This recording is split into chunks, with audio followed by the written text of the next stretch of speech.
ABC Sports presents Cambridge High School Bobcat Football.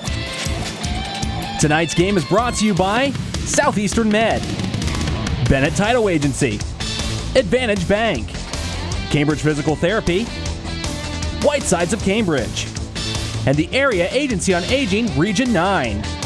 Tonight's pregame show is brought to you by Mr. Lee's Restaurant. Good evening, ladies and gentlemen, and welcome to a scene that you don't see too often here on Channel 2. We're in New Concord tonight and at McConaughey Stadium for the game between the Cambridge Bobcats and the John Glenn Muskies. Bill Kassler along with Bill Kogel here, the Mr. Lee's pregame show. Mr. Lee's Restaurant on 2000 East Wheeling Avenue in Cambridge is open for breakfast, lunch, and dinner, serving delicious home-cooked meals. Bill, this matchup, a lot of people have been looking forward to it. Absolutely. We've talked about this for a number of years, and sorry for talking so low, but the John Glenn band just started playing their alma mater. 1961 was the last time we played the New Concord High School, and the final score was 48-6, and that was Tom Chapelier who provided that great information for us. But yeah, we've been talking about this matchup for years, and something that we thought would be a great matchup for both schools, and it hasn't let anything down. I'm telling you, there's a good crowd here tonight, and I think we're ready for some good football. We are absolutely ready for some good football, but first I think we're going to be ready for the national anthem, so we are going to take a quick time out here while we listen to Coach John Kelly of the John Glenn Muskies. I got to talk to him just a little bit earlier tonight. We are talking with John Glenn head coach John Kelly. Coach, it's been a long time coming. 1961, the last two times that these two teams actually hooked up on a football field, but it's going to be a real exciting night here at McConaughey Stadium. Yeah, I think this is one that both teams have been anticipating. I know the communities are excited, and this is just good for high school football, and so hopefully this will be the first of many meetings. Has your team enjoyed these ECO, MVL matchups? Yeah, definitely. You know, you get to play somebody else, and it's nice to do that crossover thing, but in my opinion, this should become a permanent fixture, though.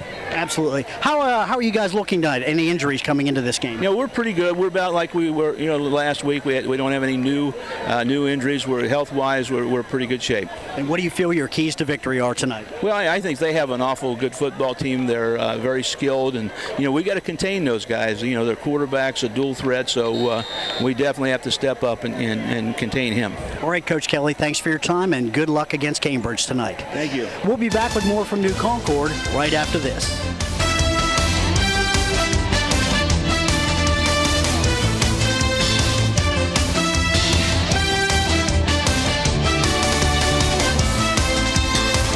The pregame show is brought to you by Mr. Lee's Restaurant, 2000 East Wheeling Avenue in Cambridge. Mr. Lee's is open for breakfast, lunch, and dinner, serving delicious home-cooked meals.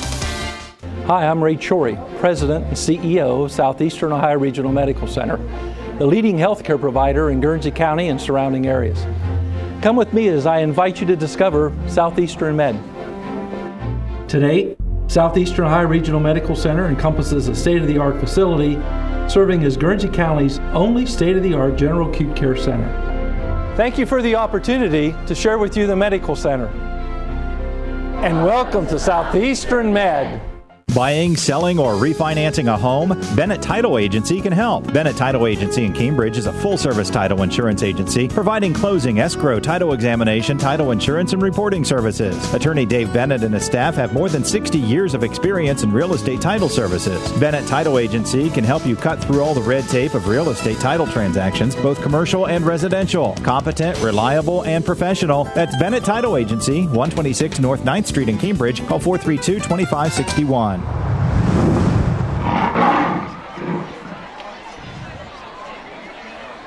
Welcome back to McConaughey Stadium. Bill Kassler and Bill Kogel with you here, getting ready for the matchup between the Cambridge Bobcats and the John Glenn Muskies. Bill, people have been looking forward to this matchup for a very, very long time, and really quite fortunately, these teams match up very, very evenly tonight, don't they? Yeah, they sure do, and I think that's one of the great things about picking this year to be the first year we play each other. Both teams coming off a pretty big wins against teams that maybe having a little bit of a down time right now. John Glenn beat Barnesville 41-6, and Cambridge beat Coshocton 42-0. So, yeah, these teams are going to match up very well together, and I think my biggest hope tonight is that we have a good game, and from that point forward, it's all going to be pluses, and I hope this is something to carry on for years to come. Well, I'll tell you what, you could tell that Coach Kelly was excited about it in my interview with him, and, the Bobcat head coach is excited about it too. I got to talk to Coach Kevin Gunn, and here's what he had to say. We are pregame with Cambridge Bobcat head coach Kevin Gunn. Coach, big day. It's finally here. These two teams haven't met on this football field since 1961, and at that time it was New Concord High School. So this is kind of a rivalry rekindled. Absolutely.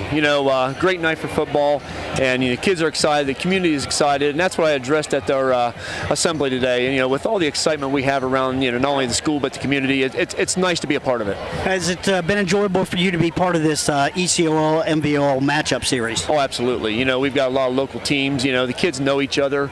It's nice to actually be on the field and kind of play one another. So kids are excited, and we're all ready to go. How's the health of the Bobcats tonight? Ready to go? Yeah, we're better. We got some kids coming back from last week, so I'm hoping, can't wait to see them get on the field and play. Aiden Howe going to go tonight? Yes, he's going to play a little bit tonight, and so is Matt Dalton.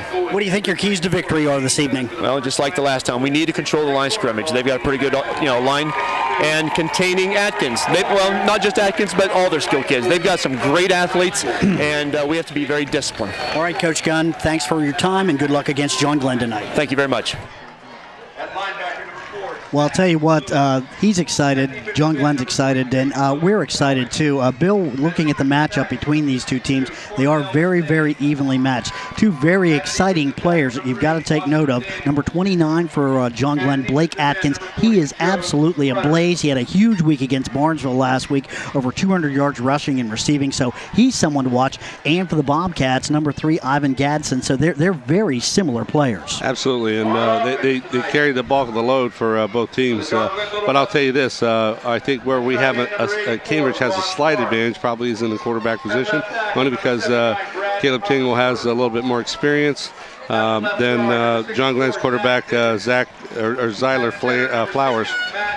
This is his first year playing at that position in a varsity level, so that's going to make a little difference there. The other thing, too, is Cambridge has two key players back in Aiden Howe, who had a concussion problem after the first of the season, and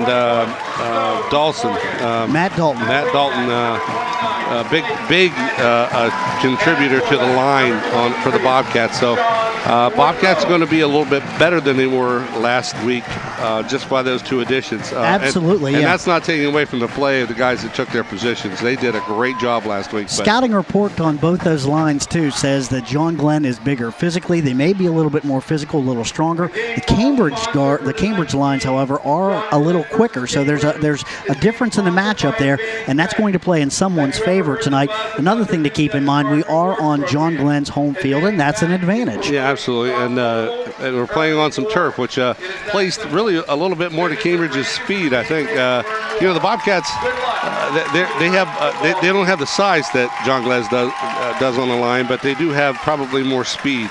And I think that's, we've always said, speed kills in high school football.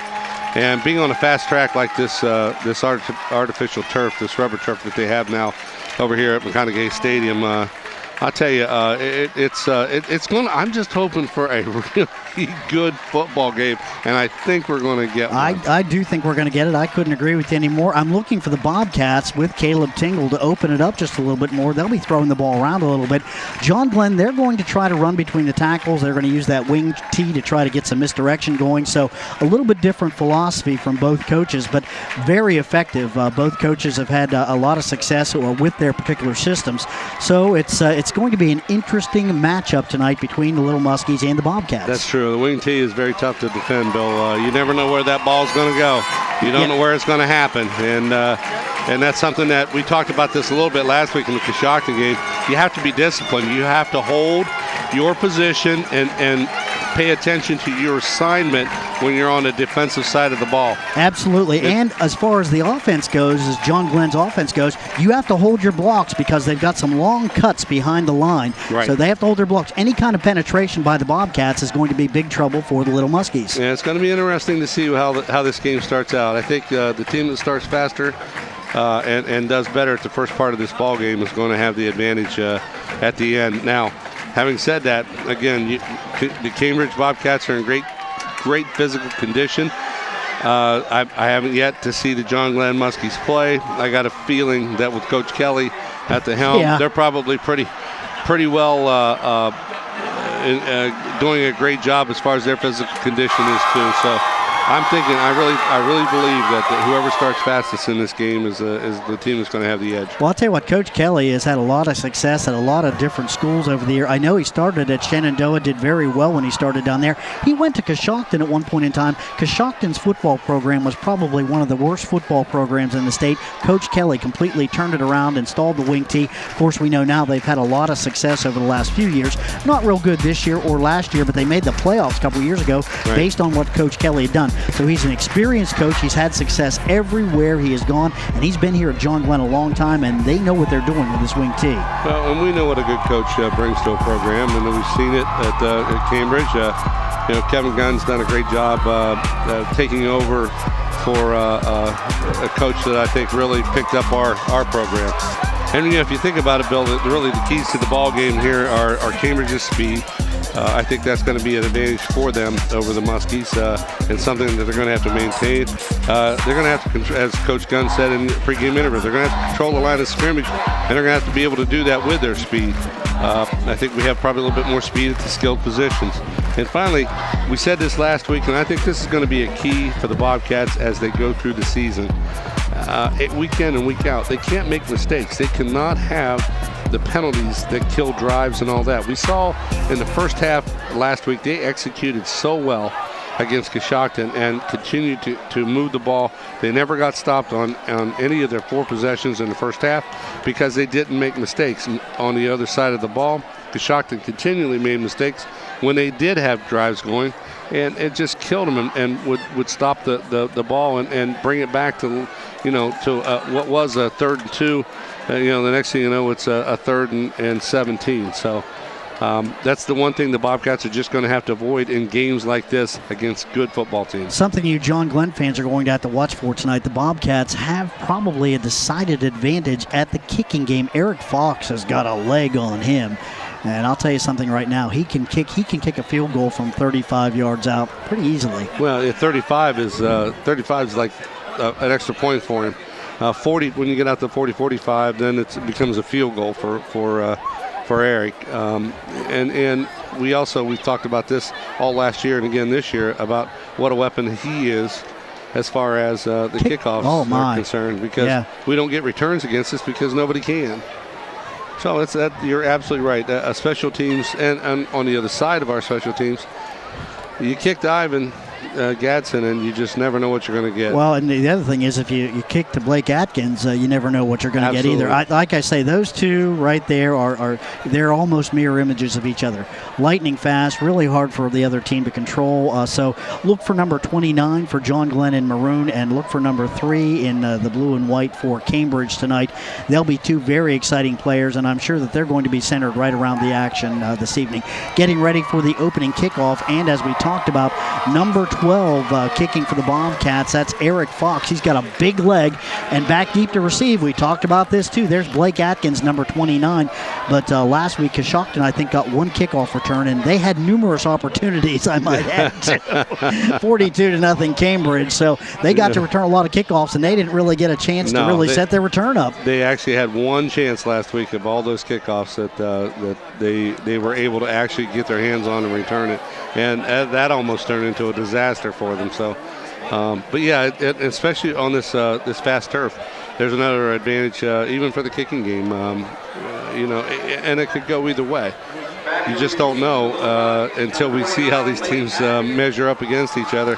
what the advantages are going to be. The other two returners, Stone Morgan, number 21, and number 24, Caleb Gators for the Little Muskies. So they're back deep, and let's see how Fox kicks off the turf. If he has as much luck as he does at the Cambridge's McFarland Stadium, look for 1st and 10 for the Little Muskies on the 20, but you never know. Yeah, and you're looking right now at the officials. Well, you're looking at the Bobcats, but the officials are in the middle of the field. They were waiting for the clock to run down to the starting time. It got down to 2 minutes, and they punched it forward. So we got a 2-minute head start. That's a good thing for this game. Well, I'll tell you what, that's how eagerly anticipated this is. Even the officials are bumping the kickoff time up, so we are set to go finally. Both teams are on the field and ready to go, so let's get this thing started. Fox kicking to John Glenn. We've got great crowds from New Concord and Cambridge here. This is going to be a super matchup tonight, so here we go, ready to get underway at McConaughey Stadium. And there's the boot. This one's going to be returnable, I think. At the goal line, Atkins has got it, and John Glenn has set up the return. Cambridge is down. Atkins breaks through the first wave. They catch him before he reaches the 20. So the Little Muskies are going to have a 1st and 10 right around the 15, 16-yard line. I'd give Atkins a lot of credit there. He just wasn't going to go down, and boy, before the thing was down and called dead, every player on the field was involved. Love it.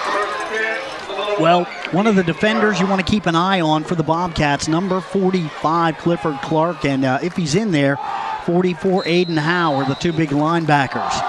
Zyler Flowers will start at quarterback for the Little Muskies tonight. He's got number 4, the fullback, behind him. That's Tanner Morton. The give is to Morton straight up the middle, and Clifford Clark. Boy, I'll tell you what, I like it when they come on cue. Clark makes a nice tackle after a gain of probably about 2 yards for Morton. It'll be 2nd down, 8 to go for the Muskies. Yeah, Clifford Clark had a great game against Coshocton, especially in the absence of Aiden Howe. Did a great job, along with number 18 for Cambridge, Jacob Schubert. They did a great job at linebacker last week. All right, Flowers this time back behind center. He's got the give. That's Atkins. He's going to reach to the outside. Good job there by the Bobcats, driving him out of bounds, probably right around the 21-yard line. Picks up maybe 2 or 3 yards. It's going to bring up a 3rd down and about 8 to go. And here's going to be a problem for John Glenn. 3rd and long. You can see right here the Bobcats doing a good job of stringing that play out, even though the end did a good job there of bouncing it outside. And man, the pursuit there was. It took all 3 players for John Glenn to knock the end down. That was Ivan Gadsden knocked him out of bounds too. So speed on speed right there. Absolutely, and he also had Zach Lowe's number 4. 3rd and 7 now for the Muskies. The handoff back up Not inside. Good. Blake Atkins has got some room. No, that's number 20. I'm sorry, that's not Atkins. It is Atkins. Flag on the play. That's going to be a face mask, and that is what the wing tee can do for you. Big gain for Atkins. He's down to the 46-yard line. They do that misdirection. You're flowing one way, it comes back the other. Big gain for John Glenn. Exactly what we talked about before the game. You have to maintain on defense with this type of an offense your duties, and if you don't stay and with your assignment, this is exactly what happened. See, they faked the handoff there. They did. They didn't fake it. They gave it, and he right up the middle. Yep. Boy, busted it. And right there's the face mask to pull him down. That's number 21, Eric Snell with a face mask. 1st and 10, Little Muskies at the Cambridge 42-yard line. Flowers brings him up. He's in the shotgun. Double wings this time. Clock rolls. A little momentum to the Muskie side. Man in motion. The snap, the pitch. That is 21 for John Glenn, and he's got a short gain, maybe a loss out there. That is Stone Morgan with the carry. He's going to lose about a yard on the play. Good defense by the Bobcats that time. 2nd down and 11 for John Glenn. Bobcats doing a good job of pursuing the football on every play but the one misconception where they faked, or they gave the handoff to one and gave it back to Atkins coming the other way. It lulls you to sleep. I'm telling you, and it's one of those things. Like I said, fullback dive up the middle, a straight play with Atkins, and then all of a sudden that misdirection, and you're looking at a 20-yard gain. There's the snap. Flowers has it. He's back. He's looking. Got a man out there. Gadsden almost picked it up. I'll tell you what, I think that number 5 for John Glenn, that's Garrett Killian, had his man beat, who was Gadsden, but he threw it behind him a little bit. Yeah, and Ivan did a good job of actually stepping back and jumping up. He's the boy's got some hops. And I tell you what, Bill, last year he impressed me so much at this corner spot.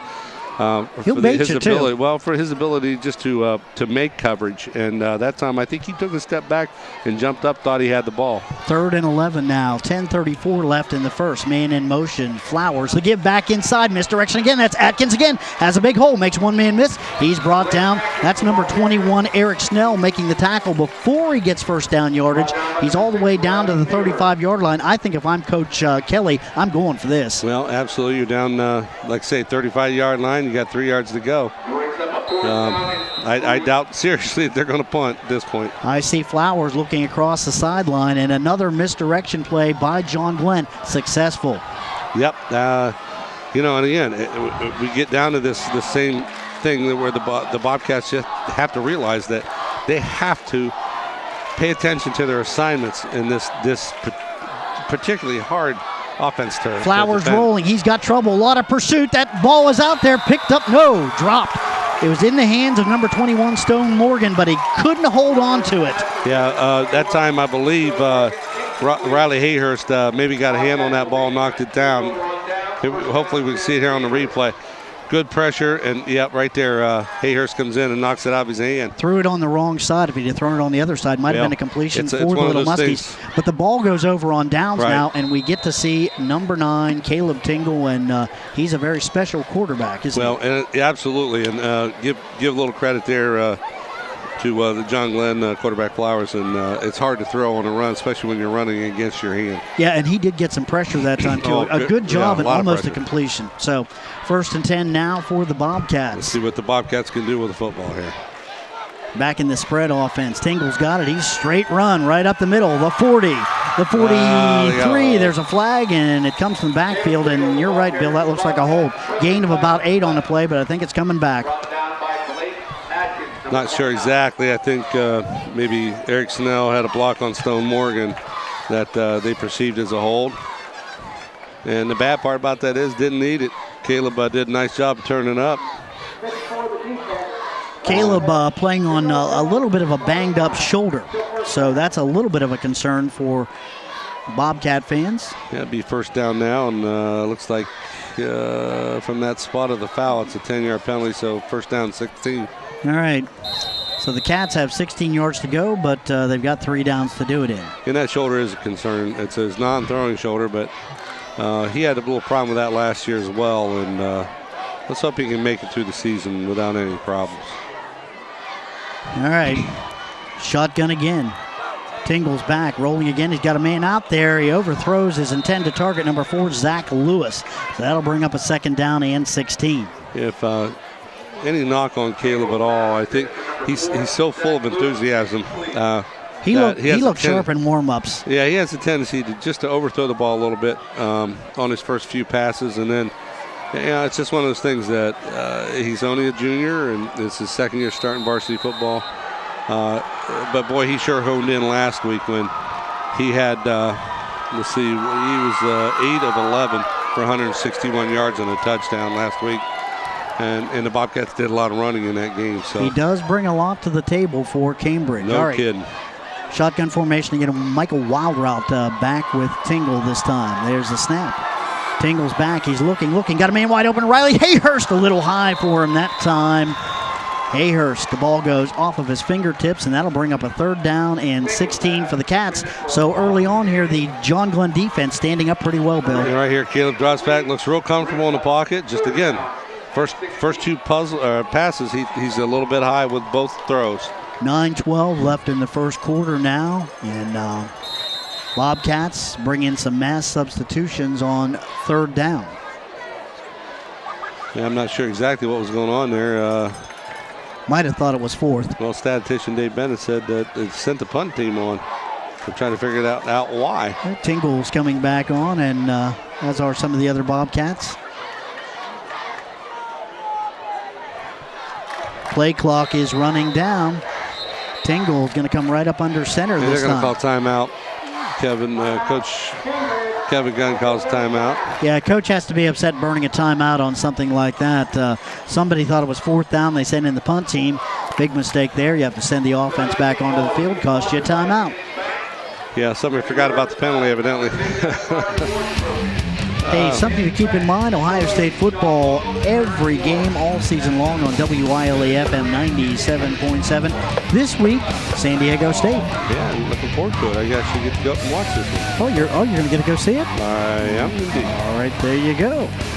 Well, I'll be listening to it on the radio. That's right. Paul Keels. Yeah, really. Is there any better announcer in sports? Yeah, and you know what? I like Jim Lachey, too. So. Yeah, absolutely. Jim does a great job. You know, it's kind of interesting. Every time you see Ohio State on a national broadcast, they show the local broadcaster because of what a great voice Jim Keels has. It's Paul Keels. Oh, Paul Keels, my fault. You're combining them. Well, you know. Yeah, that's right. As I tell my wife, Jim whatever. Lachey, Paul Keels, yeah. Check. My wife will get a kick out of that one. Whatever. 8:58 left now in the first quarter. Still nothing. Bobcats with the football. 3rd down and 16 to go on their own 29-yard line. John Glenn defense holding up pretty well in this first drive as Caleb Tingle's been a little bit off target. John Glenn able to move the ball on their first drive on a couple of long runs by Blake Atkins. You can see if the Bobcats can adjust to that. Although I'll tell you something, last week Barnesville never did get adjusted. No, they sure didn't.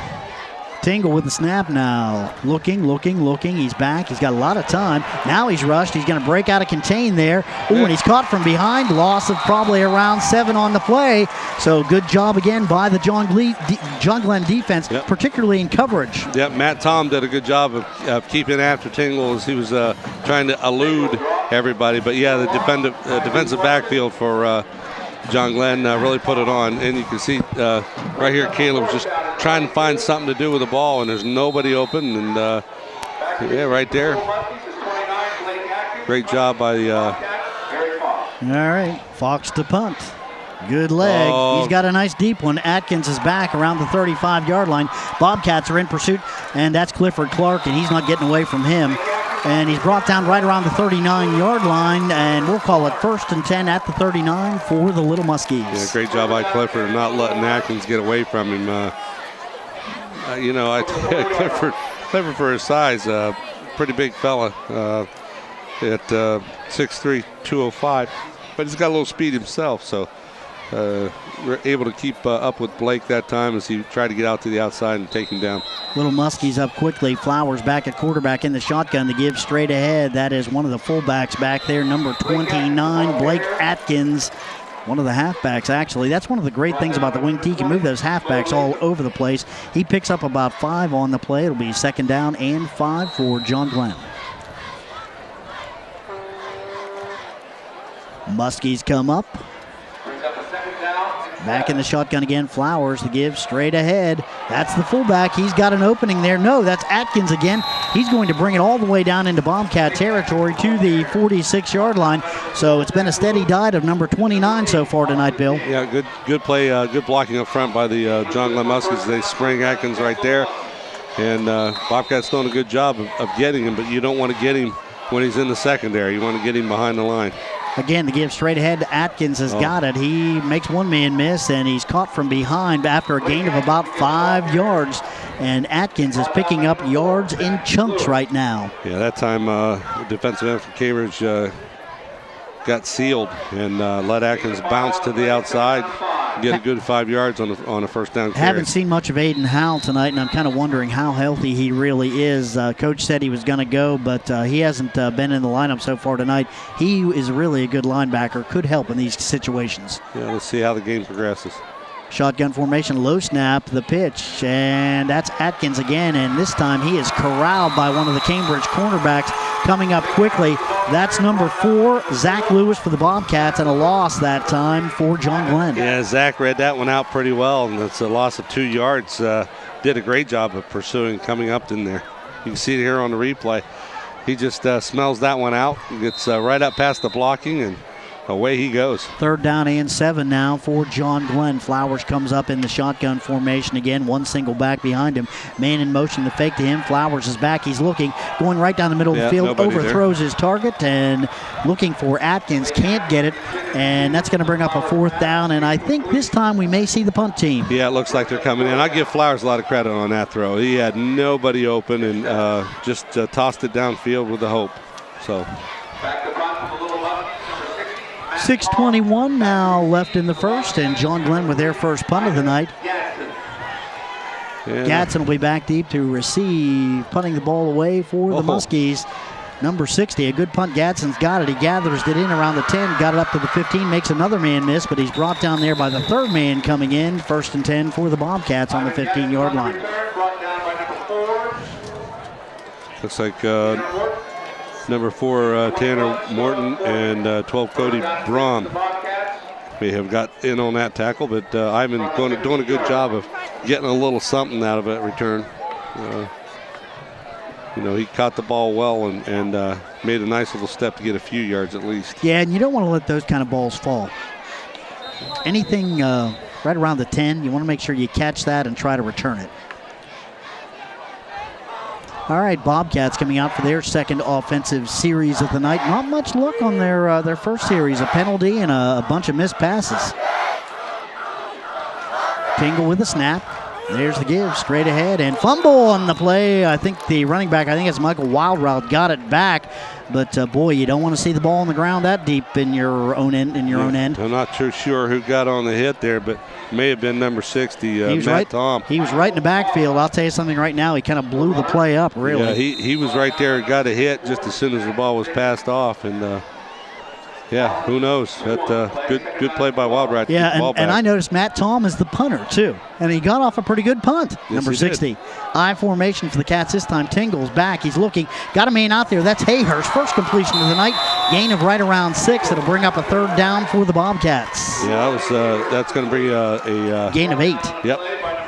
Good call. He lost 2 on the fumble. Take a look. You can see down. This is a great job by Caleb finding Hayhurst and putting the ball right on his numbers that time. Hayhurst had 3 catches for 31 yards and averaged 10.3 per catch. So he's right in that wheelhouse. 3rd and 4, I formation, the snap, the fake. Tingle's got it, rolling to the left side. He's going to tuck. No, he's going to bring it down and throw. That's Hayhurst again. He's got the ball right around the 34-yard line. 1st and 10 for the Bobcats. I tell you, he had quite a few passes last week that made a difference in the ball game early on, and right now it looks like Caleb's honed in. Yeah, after that first drive, and he was off target that first drive, no doubt about it. Yeah, we had last week it was Clifford Clark for a catch. Gadsden had 2. Snell had 2. One of those was a great catch for a touchdown.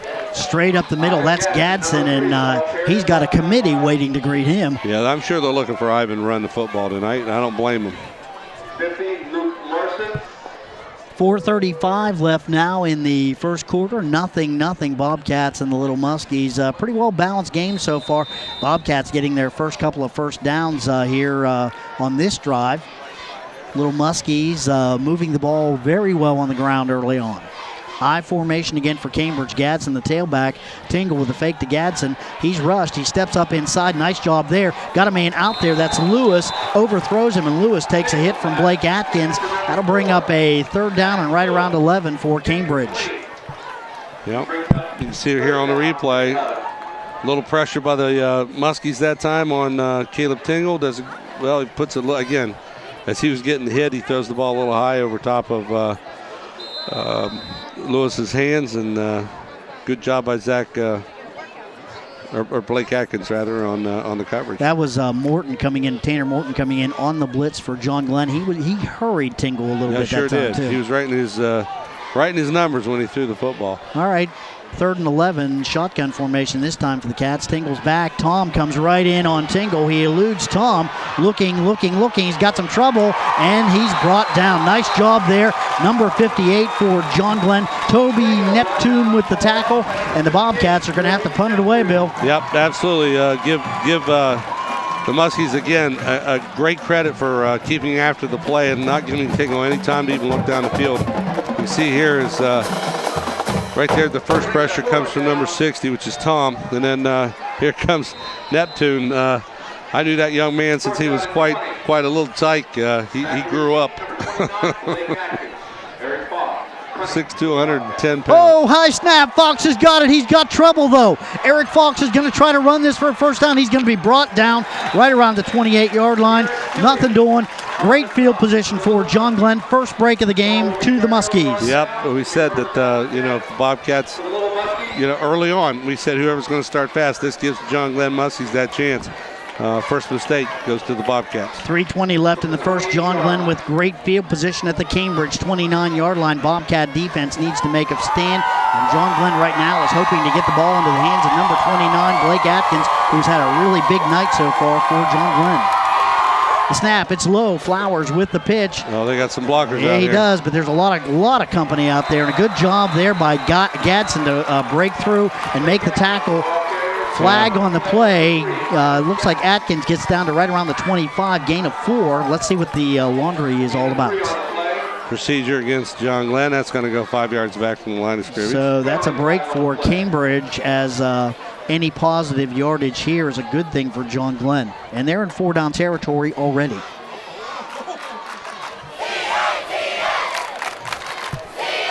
They march it back 5 yards, and that's going to make it 1st and 15 right around the 33-yard line. And 1st down and 15, so that's a little bit of a break for the Bobcat defense. Now they just have to guard against giving up any big plays from here on out. Zyler Flowers back at quarterback. He's in the shotgun formation again, one man behind him. That is number 23. He's got the football, the fullback, and he's got a big opening right up the middle. Nice play by John Glenn. Well blocked that time. 23, Sean Whitlow, the fullback. Well, he gains probably right around 10 yards on the play. Easy. Yeah, you can see it right here. Great job of blocking on the backside, knocking out the inside linebackers for the Bobcats and getting him enough room to get a good 10-yard run. Gain of about 11, and this is what the wing tee does to you, Bill. Misdirection. And after a while, you got to think about it a little bit. And there's another give to number 29, Blake Atkins. He's got a gain to right around the 20-yard line. He is still going to be a little short of that 1st down. It's going to be 4th down and probably 1 or 2. Aiden Howe, number 44, in on the tackle. It's good to see him on the football field. Yep, and Clifford Clark helping out a little bit there on that one as well. But it's one of those things now. Short down for the Muskies on a 3rd down. So, it's one of those deals where Bobcats going to have to really get some penetration if they want to stop. Stay in the shotgun. The snap. The give. The fullback's got it. He's got some room, and he may have enough for that 1st down. Oh, yeah. Whitlow's got it. Yards. Yep. He's down to the 17-yard line. That's going to be enough for the 1st down. Bobcats had penetration that time, but just weren't able to make the contact. Good blocking again by the John Glenn Muskies offensive line, which consists of Ross Parks at tight end, Brad comes forward, Zach Dickens, Matt Toms, Toby Neptune, and Luke Larson. Snap to give the fake back to Atkins again. He's got some room. This time the Bobcats do a little bit better job of shutting it down, but he picks up about 7 on the play, so a nice gain for John Glenn. That's the same play that he picked up about 30 on earlier. Yeah, you hear Ivan Gadsden making the tackle. That's not necessarily a good thing for the Bobcats. That's your defensive backs are making your tackles. You're getting too much good blocking on the front line. The give, number 21's got it for John Glenn. He cuts it back up inside, gets a little bit of yardage, right down to the 8-yard line. That's going to be close to a 1st down, but not enough. Gadsden makes the tackle again with the football for John Glenn. That's Stone Morgan, 21. About 1.5 yards now on 3rd down. Another big 3rd down situation for Cambridge. John Glenn needs 1.5 yards, and they're going to bring out some. And I'll tell you something right now. John Glenn has done a great job running the ball between the tackles tonight, Bill. Yeah, they sure have. They got some great blocking up front, and we said they had the strength and the size. So let's see what happens. All right, Flowers back in the shotgun again. The snap, the give, straight ahead. 21's got it. That Stone Morgan bounces off one man. He's got it down inside the 5 to right around the 2. Nice gain for John Glenn. And the Muskies are set up 1st and goal at the 2.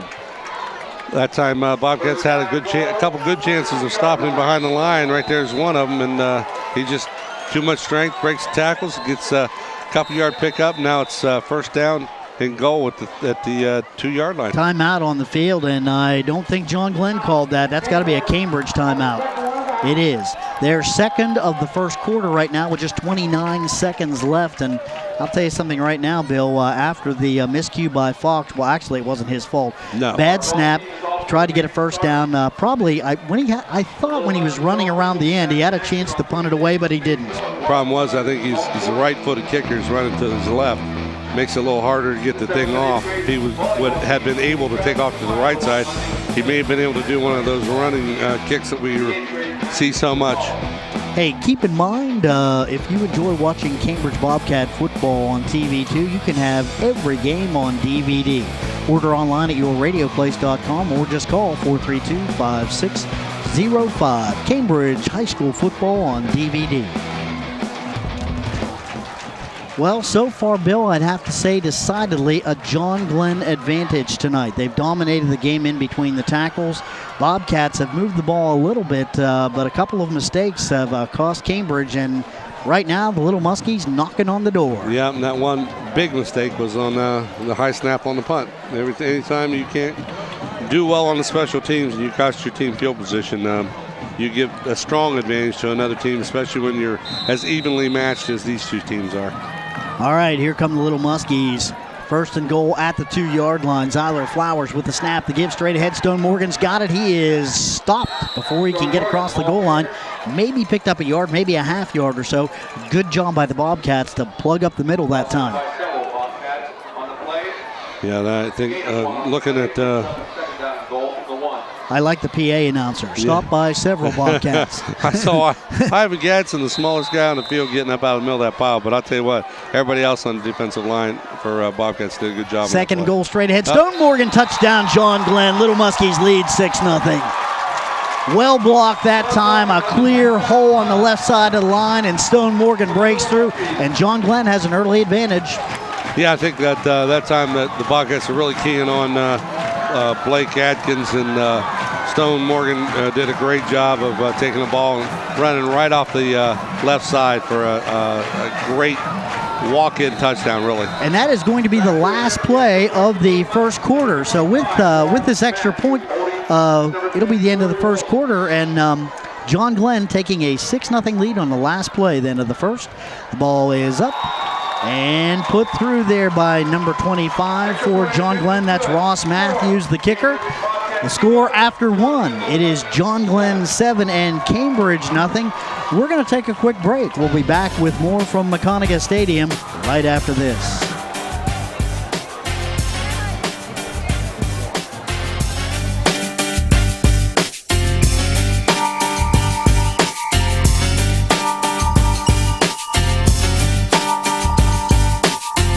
Advantage Bank. It's more than a catchy name. It's the advantage of dealing with people you know. I'm Steve Marvin at the main office in downtown Cambridge. I'm Matt Dolan from the Advantage Bank Boswell office. And I'm Gary Russell at the North 11th Street office in Cambridge. Let me help you buy or build the home of your dreams. Let me help you take the vacation of your dreams. Or let me help you remodel the kitchen of your dreams. At Advantage Bank, we're your neighbor. We're your friend. We're your lender. Advantage Bank, FDIC insured and equal housing lender. This is Chris Rocco from Cambridge Physical Therapy Center. We have been serving you in the Cambridge area since 1999 and are located at 216 Highland Avenue. We are the area's only locally owned independent physical therapy center. We specialize in physical therapy for chronic conditions, post-surgery conditions, work-related injuries, and sports injuries. We are providers for most major insurance along with Medicare, Medicaid, and workers' compensation. So when you need physical therapy, call Cambridge Physical Therapy Center at 439-7177. Welcome back to McConaughey Stadium, underway here in the second quarter. Bobcats with the football. A squib kick by Ross Matthews, fielded by number 12 for the Bobcats. That's Eric Fox. He takes the ball out to right around the 40-yard line. Bobcats will have it there in good field position. We'll call it the 38, excuse me. First and 10 for Cambridge, and the Bobcats, Bill, looking for a little offense. Yeah, they need some right now. We said whoever starts fast in this ball game is going to be the one with a big advantage, and right now that goes to John Glenn Little Muskies with 88 yards total offense. Bobcats in that first quarter, minus 17. They've run the ball 3 times, thrown the ball a lot, not had much success of moving the football. All right, number 20, Mo Lathan in the lineup now. Straight ahead for Mo. He's got the football, and he's got a lot of maroon jerseys right in his face. He's going to pick up maybe 2 yards on the play. Second down and 8. Bobcats start out running the football. And you're right, Bill. They need to generate some offense if they're going to get back in this football team, because John Glenn right now dominating on both sides of the ball. They sure are. And that time, Bobcats tried to run the ball, got a little success with a maybe 2.5-yard gain. So, but they just need to establish some type of an offensive movement here. Straight ahead again. Lathan's got it. Not much room there. Bounces off one man. Picks up 2 or 3 more yards. And it's going to bring up a third down. Probably around 5 to go for the Bobcats. So this is a big third down here early in the second quarter as Cambridge needs to get a little bit of rhythm offensively here. This series, the Bobcats trying to run the ball up the middle. They've got maybe about 5.5 yards of offense on the 2 carries so far. They need to figure out how to move the football a little bit more effectively. All right, high formation again for Cambridge. 3rd and 5, just underway here. Ooh, there's a flinch, and I think that was one of the Cambridge linemen that flinched. Might have been on Cambridge, could have been on John Glenn. Let's see. See what the call is. Let's see who made either the movement or the. They're going to step it off against the Bobcats. It'll bring up a 3rd and 10. Another big mistake for Cambridge. Bill, we talked about it. Penalties, turnovers will kill you. This is what we saw in the Coshocton game last week with Coshocton making the early mistakes with penalties and fumbles and what have you. And every time they get a little momentum going, they made a mistake and it cost them dearly, and Cambridge Bobcats cannot afford to do that in this football game. Well, I'll tell you what, a 2-yard run and a 3-yard run, I'm not going to call that momentum right away, but now the Bobcats looking at another 3rd down and long. Tingle in the shotgun formation with Wild Route ahead of him, trips to the left side this time for the Cats. The snap. Tingle's back. He's looking, got some pressure, steps up. One man has a hand on him. Another man's got him. Now he's going to be brought down. And again, John Glenn, knowing Tingle's going to pass, they bring the pressure, and a good job by the Little Muskies defense. Bobcats have to punt again. Bobcats out of sorts, having some words as they're going off the field, and that is not a good thing to see. The Bobcats fighting with each other as they're going off the field. A little frustration way too early in this football game. It's much too early for that kind of action. All right, Eric Fox back to punt for the Cats. Blake Atkins back to receive for John Glenn. So let's see if we can execute a snap this time for Cambridge. There's another whistle on the play. He gets a good punt off, but there's a whistle. Let's see what the call is.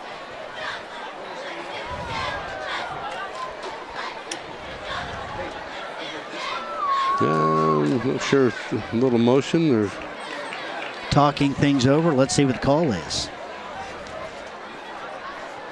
9:53. That's going to be against John Glenn, an illegal substitution.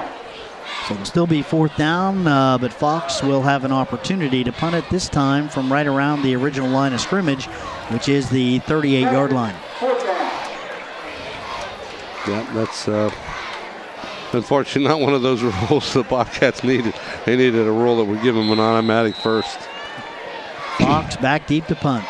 Here comes John Glenn. A good punt by Fox, end over end. Atkins with the fair catch. He's got it on the 29. 1st and 10 for John Glenn. And good decision by Atkins that time. He had a bunch of Bobcats coming toward him, but good field position. You might as well just hold the ball right there and sure-handed catch. Well, it'll be interesting to see if Cambridge has been able to come up with any adjustments, because right now, John Glenn just dominating the game between the tackles. Yeah, when you give them the ball on the 18-yard line on 1st down and let them run it in on you, at least this time Bobcats still got field position to fight for. So let's see what happens. They did a good job of stopping the first couple times they had the ball, but boy, give the Muskies a lot of credit. They took great advantage of a mistake that the Bobcats made. With the high snap on the punt, took it right in for a touchdown. Zyler Flowers in the shotgun, the fake, the give, straight ahead. Fumble on the play. Bobcats say they've got it, and I think they do. Wow. Well, number 43 for the Bobcats is down there with the football. Logan Helmick, he's got the recovery, and the first big break of the game for Cambridge. Right here, you can see it. Boy, he's had a couple of low snaps, and he just, right there, he tried to get the ball into the running back's hands, and he didn't have good control of it the whole time. And I think the other running back coming back in front of him, going to the left of that play, actually made him bobble a little bit more. So not a clean handoff, and the Bobcats got a chance to take advantage of a John Glenn mistake. All right, Tingle's back. This time he's going to run. John Glenn is right there. Number 4 with the stop. That's Tanner Morton. And that worked the first play. but there's a loss of about 4 on the play, and right now Bobcats got it in reverse. Tanner Morton doing a good job on this play, as he's done on several plays. Just running past the blocking, and nobody laid a hand on him, so he's a fast young man and able to get in there on the play and would not let Caleb Tingle go. Got him by the jersey and pulled him down for a 2-yard loss. So 2nd down and 12 now for Cambridge. Bobcats will come up in the shotgun this time. Michael Wild route the single back. Snap, Tingle's back. Pressure by John Glenn again. Tingle steps up, got a man. Let's see. Nope, didn't make the catch. Good defense that time out there for John Glenn. 5, Garrett Killian making the stop, but it was dropped anyway, so that's going to bring up a 3rd down and 12. Bobcats have not moved the football at all. Yeah, that time Caleb threw one low where only Snell could get the ball. Whoop. Tingle is not in that time. That was number 6 running quarterback. Hayhurst, is that who it was? Okay, Tingle just went out of the play. Now we got that's number Schubert. 15. 18, Schubert. 18, Jacob Schubert, yes. Oh, and one of the Bobcats jumps. Right guard that time moved off. It's, you get a new quarterback in there, and a little change in the signals or whatever, and Lyman got confused that time and moved. Don't know what is wrong with Caleb Tingle. He's over on the sidelines. I think the trainer is dealing with him right now. It looks like something minor right now. Maybe he had a little bit of blood or something. Yeah, as I say, looks like is that him coming? No, that's. He's right beside Coach Gunn now. Yep, I think that he's ready to come back in. So I don't think a big problem. But Schubert will continue on at quarterback for this play. The snap, the give, no, the fake. Schubert's got it. And number 4 for John Glenn, Tanner Morton with another nice stop. Yeah, you got to give Morton a good credit on that play for staying home and minding his duties, because Schubert did a great job of faking that handoff in there and taking back to the right side. And boy, if it wasn't for Morton's awareness, he might have got something off of that. 8:21 clock rolling here as the Bobcats are going to try a field goal. Eric Fox is back, and I'll tell you something right now, Cambridge can pull some points out for this. That will really help them, but John Glenn really has their number so far. There's the kick, and I'll tell you what, it's got enough distance, and it is no good. Wide right. Off to the right side, so the Bobcats fail to convert the field goal. That's going to give John Glenn some good field position. 1st and 10 at their own 30-yard line. Yeah, they're going to take this back to the 20, Bill, but in high school football. But still, I'll tell you what, great kick by Eric, just a little bit right. And, man, he had the leg into that one. But, again, a nice weapon to have.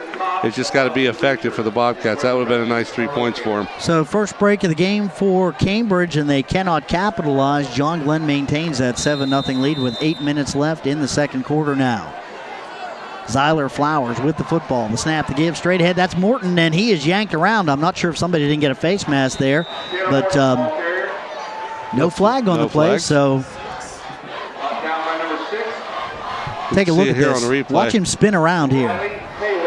Yep. He grabbed him by the jersey and pulled him back around, not a face mask. So good job of the Bobcats to keep that to 2 yards of not letting go. Otherwise, you never know. Blake Atkins might have pulled away from that jersey grab and got a few more yardage out of it. 2nd and 8 now for John Glenn. Flowers back in the shotgun. The snap, the give, straight ahead. That's Stone Morgan. Got a little room. He's going to get probably right around 3 yards to the 25-yard line. It'll bring up a 3rd down and 5. Yeah, good job by the Bobcat defense that time to really plug that play up and only get a 3-yard rush out of it. Aiden Howe again in on the play. It's good to have Aiden back. I just hope he's at 100%.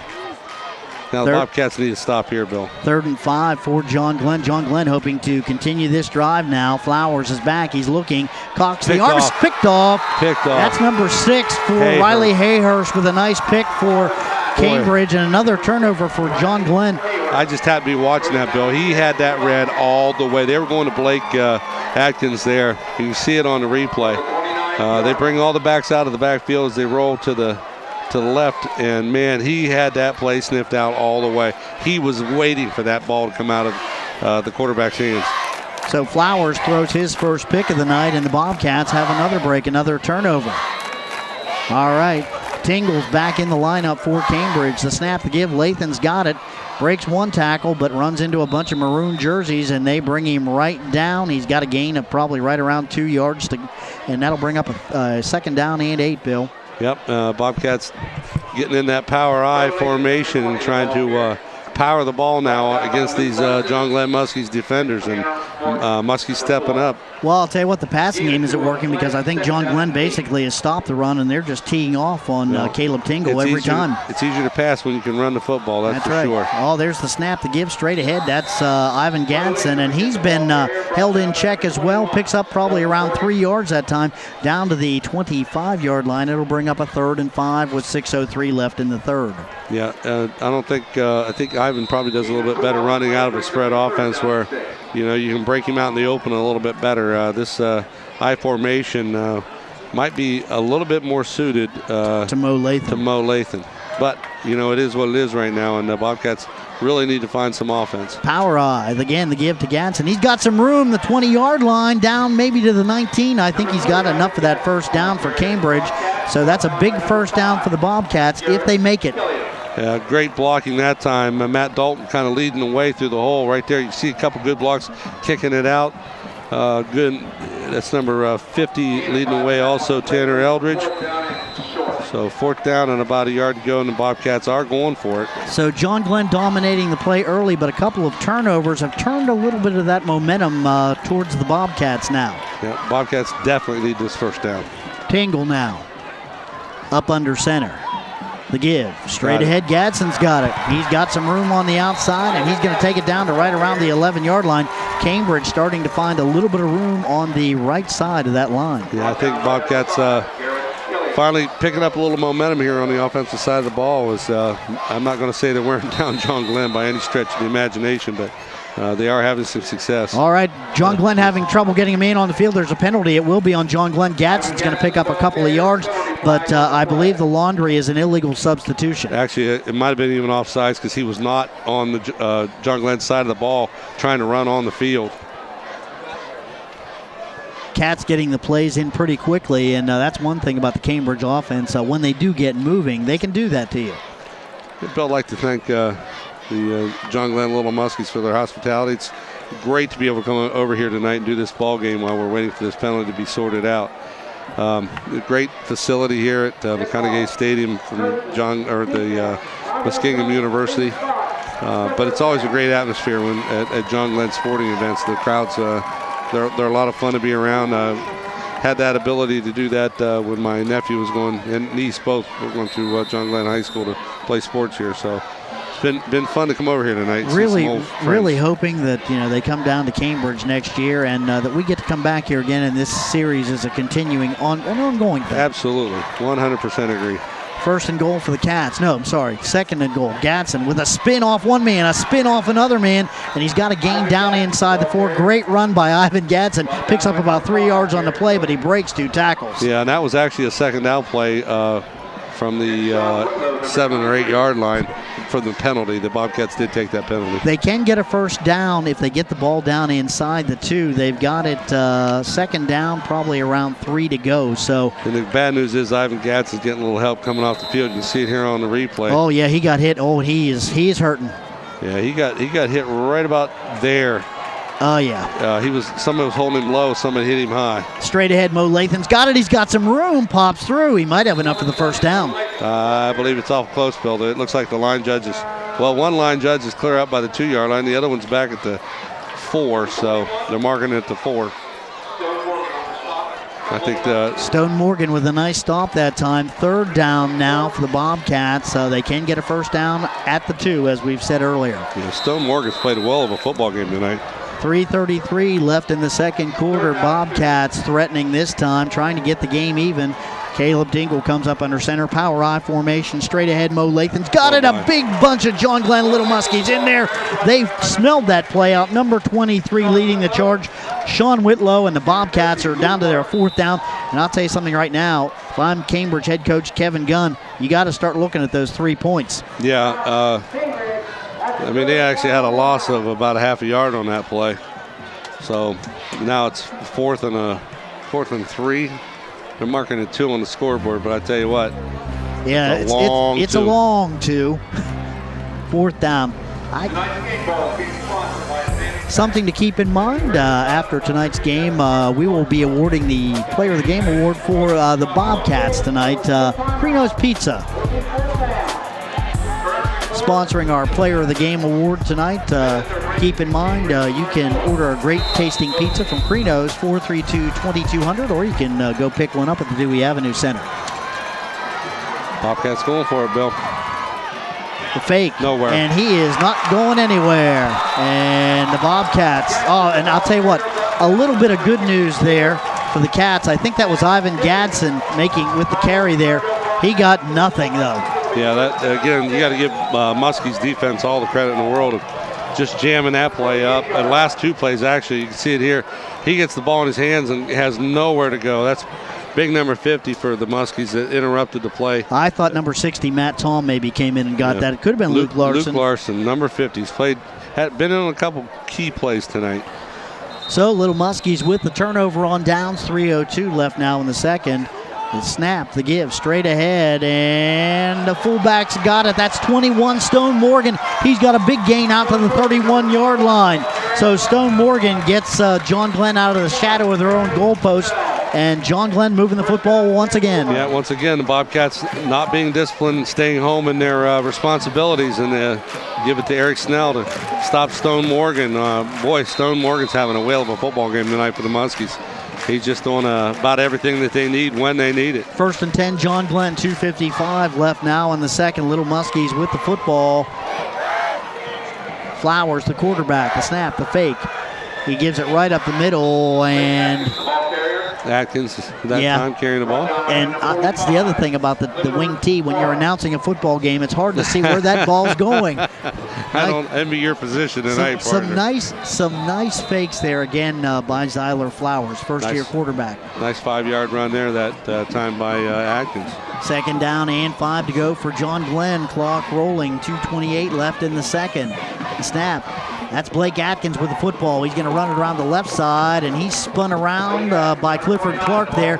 Not before he gets the first down, right around the 41-yard line. So John Glenn moving once again, Bill. Yeah, right now you can see it on the replay. Doing a good job waiting for his blocking to set up. Good jersey tackle right there by the Bobcats, but too late down the road. You know, when you're up to your waist in alligators, Bill, it's too late to drain the pond, and that's where the Bobcats are finding themselves. Flowers, the snap, the give, straight ahead. That is number 23 for John Glenn, Sean Whitlow. He's got a gain right up the middle, gain of about 4 on the play. Let's call it 5, 2nd down and 5 for the Little Muskies. I'll tell you, Muskies just coming out and firing off the ball right now, and got a great advantage over the Bobcats as far as controlling the line of scrimmage, which was one of our keys to the ball game, that the Bobcats had to control the line of scrimmage, and right now that advantage is going to the Muskies. Running hard right between the tackles. Shotgun formation again for John Glenn. The snap, the fake. I know that's given to Atkins. Atkins off the left side. He's got a big gain out there. He's going to pick up yardage into Cambridge Bobcat territory right around the 43-yard line. So Blake Atkins, another chunk of yardage for John Glenn. Yeah, and they're doing a good job managing the clock right now. 1:27 to go in this first half, and they're moving the ball right down the field. And they got all 3 timeouts left too, so it'll be interesting to see how they do the rest of this 1:27. Shotgun formation again for John Glenn. Flowers with the football, drops it this time. That's going to be problems for John Glenn. He falls on it. Aiden Howe is back in there, but that's going to be a big loss, probably around 10 yards on the play. Yep. It'll bring up a 2nd down and 19. Here's where John Glenn's had problems. It's a passing situation now. You can see it here. Helmick also has a lot of pressure on him. Once he's trying to get the handle on it, give him a lot of credit as Helmick right there goes by. he had to get control of that football, and he did a good job of just landing on it and taking the loss but keeping the football. Moves him back to about the 49-yard line. That's one big problem John Glenn has with Zyler Flowers not having a lot of experience in the passing game yet. If that run game fails at any point in a drive, you really got to go deep into the bag of tricks to get a play. And I'll give him a little credit here. He's taken some low snaps all this football game. Something to keep in mind, looking for Bobcat football replays, game night on Friday, 11 p.m., Saturday at 1 and 7, Sunday at noon and 8 p.m., and Tuesday at 1 p.m. Those are our replay times for Cambridge Bobcat High School football on TV 2. Oh, it's 1 a.m. Okay.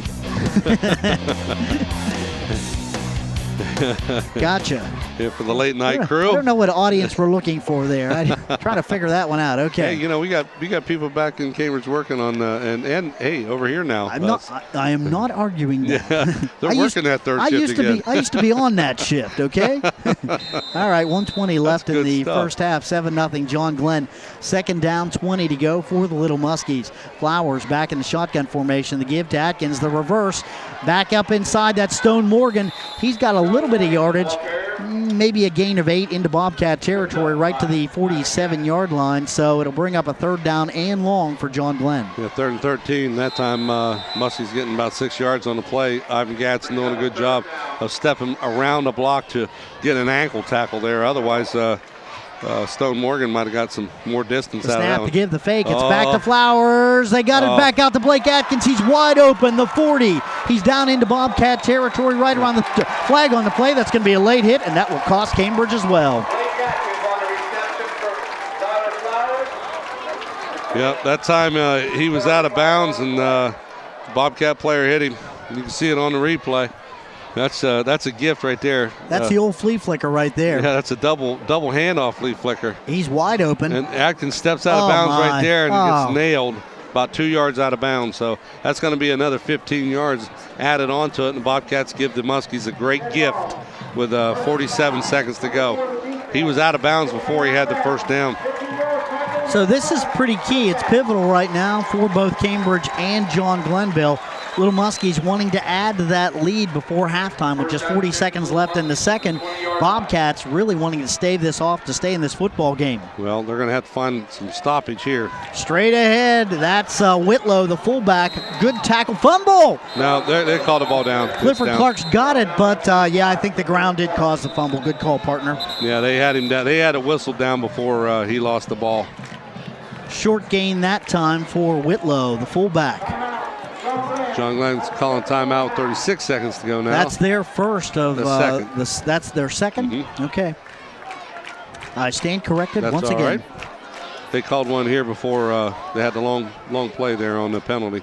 36 seconds left now. Hey, something to keep in mind. Join host Perry Baranich from our U.S. Bank Studios. Have you seen him? I have. It's pretty cool. It is pretty cool, yeah. Especially the view of that backdrop there when you're looking out on the Main Street. Lots of guests and lots of local topics from Cambridge and the surrounding communities. That's Talk of the Town with Perry Baranich. And let's see the times on that. Weekdays at 8:30 a.m. So don't miss that. I've watched that show a number of times. Yeah, My wife has been on that show. She made me watch it. Noon and 5. 8:30. Okay, noon and 7. Noon and 7. Noon 5. They're not trying to hit that. They're not trying to hit that 1 a.m. audience, are they? I'll tell you what. I guess Mayor Tom Ward is going to be on soon, and the next show I heard the promo for that today, and going to talk a little bit about the city of Cambridge and where we stand right now, and it's got to be a good program. And the city of Cambridge is standing pretty well right now, aren't they? Yeah, things are looking up for sure. About time. All right, 36 seconds left now in the second quarter. Here come the Little Muskies. Zyler Flowers, the quarterback. The snap, he bobbles the snap. Bobcats are all over him. That's going to be a loss of right around 5 yards on the play. It'll bring up a 4th down and 5, and that could be a drive killer right there. You know, that's two things that Flowers done. You can see it here on the snap. It just bobbles right up, high off his hands. But look how he doesn't try to make anything out of this. He just covers the ball, which is a great play. You're down, 3rd down now and long. But third down and 10, I guess they're marking it. Yeah, it is third down. I'm sorry, I thought it was fourth down. It is third down. But you got a chance to score and go up 14 or even 10 to nothing going into the half with 30 seconds to go. He did a good job of making sure he got control of that football. So kudos to Mr. Flowers. Basically 2 downs now to make 10 yards, Bill Kogel. And I'll tell you what, if I'm the Bobcats, I'm looking for number 29 to be involved in the action somehow. Yeah, you'd think. However, I'll tell you what, the way Stone Morgan's playing right now, I can see a fake to Atkins and Morgan running with it someplace. He's had the yeoman's load tonight of this ball game. All right. Done well. Zyler Flowers, who's done a nice job directing this offense with the snap. He's back. He's looking at a man wide open. Holy cow, he falls down. Did he? No, the ground cannot cause a fumble. That's going to be. He dropped the ball before he fell down. Stone Morgan. Incomplete. Oh, my goodness. Stone Morgan was wide open. He was running before he had the ball, I believe. Right here, you can see it. Stone, great pass.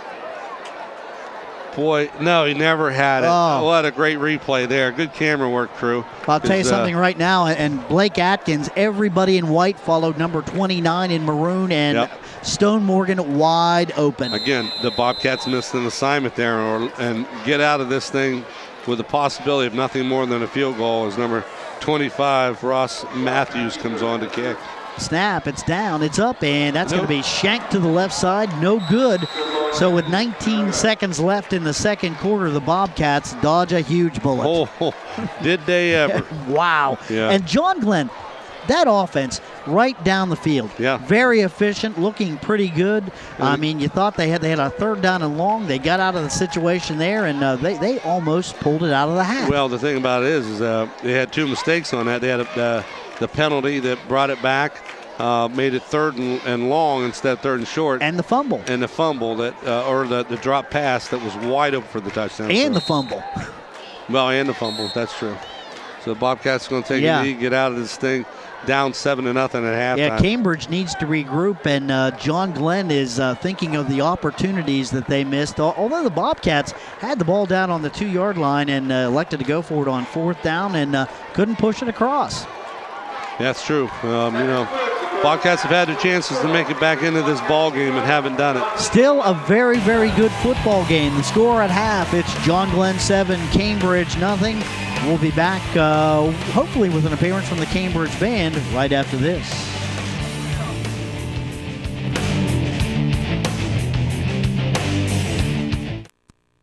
Whitesides of Cambridge is the area's largest Cadillac dealer.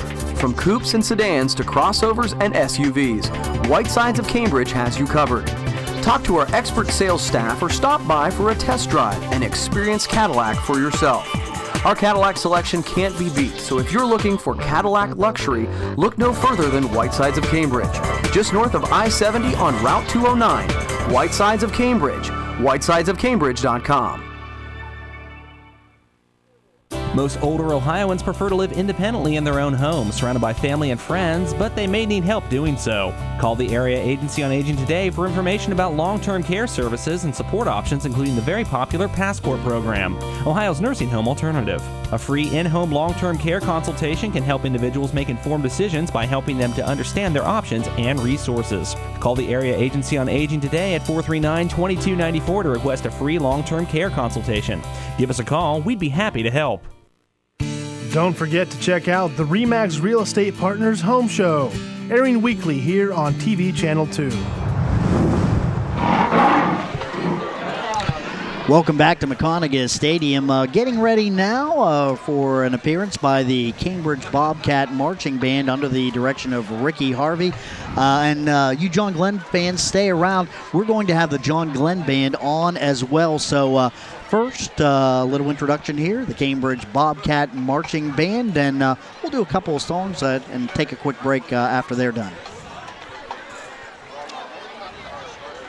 Ladies and gentlemen, we proudly present, under the direction of Mr. Ricky Harvey and Miss Michelle Haverfield, the 2013-2014 edition of the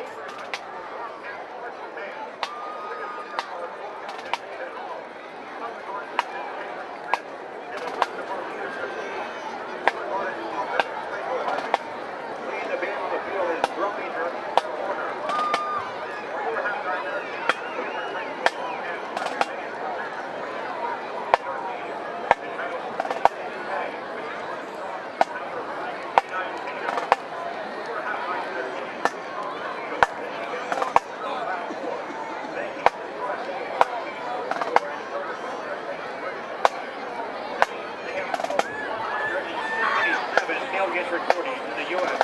and have a record 20 songs in the Billboard All-Time Top 100. We feature senior Chopra player Michael Beatty as well for the show with two of their songs that won #1 in the mid-1960s. Here's Penny Lane and the beautiful ballad Yesterday.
Buying, selling, or refinancing a home? Bennett Title Agency can help. Bennett Title Agency in Cambridge is a full-service title insurance agency providing closing, escrow, title examination, title insurance, and reporting services. Attorney Dave Bennett and his staff have more than 60 years of experience in real estate title services. Bennett Title Agency can help you cut through all the red tape of real estate title transactions, both commercial and residential. Competent, reliable, and professional. That's Bennett Title Agency, 126 North 9th Street in Cambridge. Call 432-2561.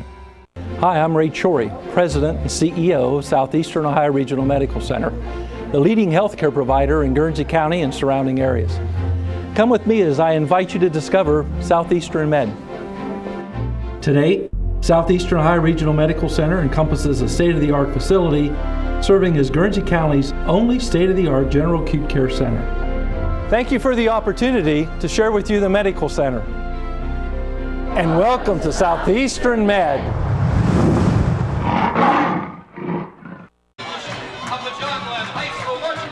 And now, under the direction of Mr. Jonathan Kelsey, the John Glenn Marching Band.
And welcome back to New Concord, McConaughey Stadium. Bill Castler and Bill Cove with you here.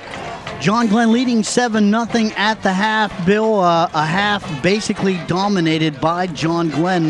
Bobcats still in this one, though. Absolutely. You know, it's one of those situations that could be worse, could be better, depending on what side of the ball you're looking on. I'm sure John Glenn fans are thinking this could be a lot better for them right now. Only up 7-0, and the Bobcat fans should be pleased because they're only down 7-0. Well, let's take a look at some of the highlights. Absolutely, and we're going to show it right here by looking at how this thing has transpired so far with some mistakes on both sides of the ball. Right here, Bobcats back. Tingle scrambling out, getting nailed right here. I believe that was Tom well, there's the miscue on the snap, and Fox can't do anything with it. Fox goes around his left side, can't stop to kick the ball, and then Muskies take advantage of that, do a real nice little drive right down the field from 18 yards out to score right there. Stone Morgan finishing it off. They kicked the extra point, 7-0. Here's the Bobcats, though. Yep. They picked up a couple of turnovers and couldn't get anything done with either one of them. Yeah, right there you can see being pulled down from behind. This is when Tingle was out of the game, and Schubert was in. Right there's a good pickoff. Bobcats get another chance. And give the Muskies credit. They give a little bit, but don't bend. Bobcats right down in there, and on fourth down, get absolutely nothing. So they come back, start taking the ball right down the field. This was inside 2 minutes. They started this drive. Worked the ball right down. Morgan had a great first half for the Muskies. There's Atkins right there. And there's a double reverse back, and the Bobcats make a huge mistake with a late hit out of bounds on Atkins. Oh, man. This is the only mistake this young man's made this entire game, Stone Morgan. He dropped that pass, could have been a touchdown. The Muskies tried a field goal, missed it. So right now the Bobcats fortunate to be down only 7-0, and I'm sure the John Glenn Muskies are disappointed that they're only up 7-0. That's right. Let's take a look now at some of the stats. First for John Glenn, who really has dominated statistically. Absolutely. John Glenn on the rushing end of things. Atkins has had 12 carries for 78 yards. Whitlow had 4 carries for 22 yards. Flowers, the quarterback, 2 carries for minus 14. 1 carry for Morton with 1 yard, and Stone Morgan with 10 carries for 47 yards, but none more important than that touchdown. Flowers on the passing end was 1 for 6 for 9 yards, and the one receiving was Atkins, was 9 yards on the catch. We had 134 yards rushing, 9 yards receiving, for a total of 143 yards. How about for the Bobcats? For the Bobcats on the rushing end of things, Gadsden had 6 carries for 15 yards. Wild Route had 1 carry for minus 3. Tingle was 4 carries for minus 25 yards. Latham 10 carries for 8 yards. Fox 1 carry for 4 yards on that muff punt. 1 carry for Schubert for 2 yards. Tingle was 2 of 6 passing for 18 yards on the receiving side of things. Both of his pass attempts went to Hayhurst for a total of 18 yards. So Bobcats with 18 yards in receiving and a dismal 1 yard in rushing for a total of 19 yards of total offense in that first half. And to think that they're only down by a 7-0 score at this point in time is amazing. Absolutely, and really John Glenn has to be kind of thinking about the fact that basically they've had a lot more opportunities. They've dominated the game, and they're only up 7-0. Cambridge, on the other hand, goes into the locker room, and they're thinking, we have just not executed, and we are getting beat right in the trenches pretty badly, yet we're still in the game. Yeah, and they got to take a positive out of that coming out of that first half. They have to find some offense. They have to find a way to move this football. 1 yard rushing on the team that the Bobcats have right now is, that's not acceptable in any stretch of the imagination for them to come out of this ball game on top. So they got to find some offense. Let's hope that their conditioning is good enough that they can maybe pick it up a little bit here in the second half, and hopefully the coaching staff's made enough adjustments that that they're gonna start this thing.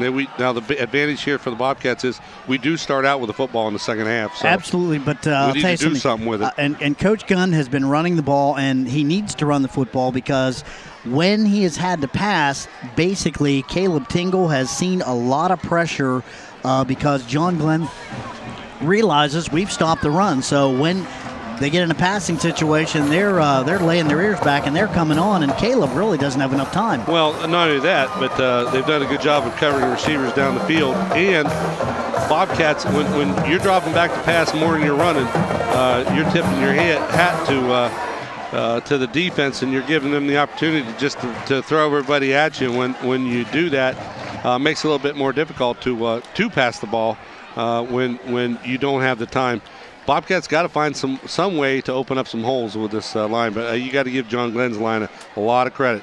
And they've been awfully tough so far. As advertised, we talked about the fact the Bobcat line was probably a little quicker and the John Glenn line probably a little bigger and more physical, and that really has played out in the first half. Yeah, they've done a great job. We heard that coming in the game, but I'll tell you what, I look at some of these kids playing for them right now, and they're playing with a little speed too. So I think these teams are pretty evenly matched. You look at the mistakes that were committed in the first half. The Bobcats missed their opportunities to take advantage of the mistakes that the Muskies made, but at the same time, the Muskies missed a couple opportunities of their own. And this game could be 14-21 to nothing, or it could be 14-14. 14-14. There's just a lot of variables in the whole thing right now. Basically, I think that it is hinged on the fact that the John Glenn defense has done an outstanding job in the first half of really shutting down the Bobcats on offense. Cambridge with a couple of little spurts, a couple of little drives. Their best opportunity, they got it all the way down to the 2-yard line, went for it on 4th down, and it was a stop. Yeah, actually, they had 2 plays from at the 2-yard line and lost yards on both the 3rd and 4th down plays. So credit again the Muskies defense for standing up in the most dire of situations. But let's just see what we said in the first half, that it was going to be who started the quickest.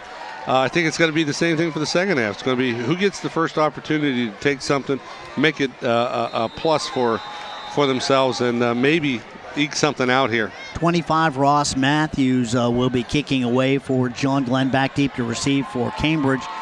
Looks like 21, Eric Snell, and that is also number 3, although it's going to go to one of the up men for the Cats. And I'm not sure who got the ball. Didn't even get a number on it. They take it out to right around the 30 line. Let's see if we can get a number on. Man, a squib kick by Matthews there. Looks like Hayhurst. Yeah, it is. Here we Riley go. Hayhurst. Here we go, looking for the 6 and the 8 on those uniforms. Oh, yeah. But I do like the white uniforms. Yeah, I decided that easier. pretty quick. They're easier to read. You got to like that.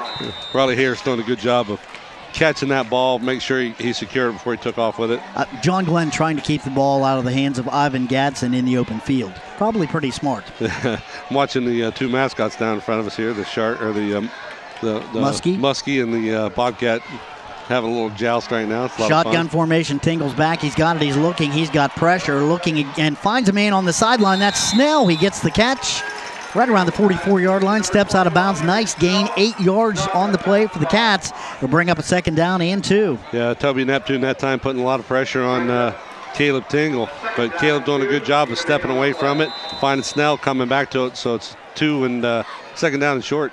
All right, Tingle with the football, running right up off guard, and he's got a nice gain. 1st down to the 50-yard line for Cambridge. That good 7-yard pickup that time, following his blocking really well. It started to the outside left, cut it back up in the middle, and got a nice run out of it. The Bobcats in a hurry-up offense right now. I'm sure that's what Coach Gunn envisioned when they started the game. 2nd down, 1st down now for the Cats. Straight ahead, Wild Route's got it. He's going to have a nice gain to right around the 44. Bobcats finding a way of moving the football starting off. And the Muskies, let's see what kind of defensive adjustments they make from the sidelines. Bobcats moving the football in this hurry-up offense. All right, Tingle back in the shotgun again. The snap, he's back, he's looking. Got some time, got a man out there wide open. That's Hayhurst. He's got the catch right around the 30-yard line. He was hit when the ball got there.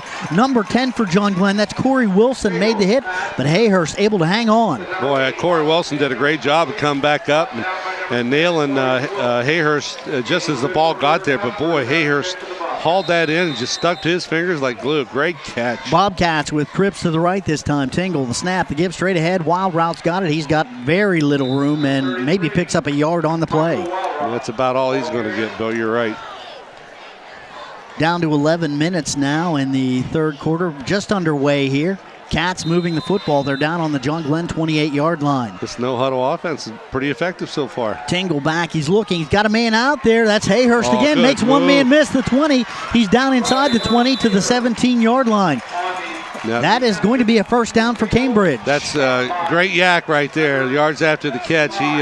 He did a great job of picking that ball up and making a move right around the defender to get those extra yards. Boy, I hope we have that on replay for later. That was a nice move. Tingle back in shotgun again. Straight ahead, Wild Route's got it. He's got some room. He's down inside the 10 to the 5, inside the 5 to right around the 4-yard line. First and goal, Bobcats. Boy, this no-huddle offense has just got the Bobcats moving really well. John Glenn back on their heels. They're guessing right now, and Cambridge really attacking very, very quickly. Yeah, no time to breathe. And no time to substitute either. That's another thing. So the Cats now back in shotgun formation again. Wild Route, the only setback with Tingle. Trips to the left. Tingle's back. He's looking, going to step up inside. Now he's coming back to the right side. Got a man over there. Oh, Eric Snell couldn't quite pull it in. Number 5 for John Glenn was there, Garrett Killian, but an opportunity there for the Cats to cash in, and they can't complete the ball. Yeah, good movement here by Tingle in the backfield to get away from the defenders. Again, just throws it a little bit high. And again, that's probably the only knock on Caleb Tingle's arm is he's got a little bit too much strength at times. And that time, Snell did a good job of holding his ground out there in his route. Trips left again, and Snell is flanked out wide to the right. Shotgun formation again for Cambridge. And whistles. Let's see. We got a timeout. I believe it's on timeout, John Glenn. Let's see. It is a timeout, and it is John Glenn taking the timeout. So probably a good timeout by Coach Kelly right now, trying to get his defenders in check. Basically the no huddle, as you said, Bill Kogel, causing some problems for John Glenn. Yeah, it's it's one of those situations where I'm sure Coach Kelly's telling me it's no different as far as your responsibilities. You just got to do them. Hey, Bill Kogel, where do you go to get local news, sports, weather, on-demand videos, community events? Where do you go? YourRadioPlace.com. By golly, make it your homepage. Good stuff on that page, too, I'm telling you. That's www.yourradioplace.com, redesigned, and we've got a lot more stuff on it, so you've got to check it out. It's a lot of fun to go there, and, on nights like this, you can listen to live broadcast of football games and what have you, and get a lot of good information, up-to-date news, whatever. It's good stuff. All right, 10:04 left now in the third quarter. 7-0.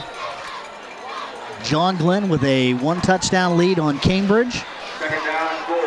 Bobcats threatening here with the ball at the 4-yard line. Tingle in shotgun formation for Cambridge. The snap, he's got it. He's rolling to the left side, looking, got some pressure. Going to step back up to the right. He's got some room. He's going to take it down to the goal line. Doesn't quite make it in. Let's see what the call is. Touchdown, Cambridge. Near side official called it a touchdown. Boy, he just slipped in because I think that number 60, Matt Tom, was there for John Glenn, but he couldn't drag him down in time. Take a look. Caleb does a good job right here, cutting it up. Thought he was going to take a huge hit, but was able just to slip out to the right side.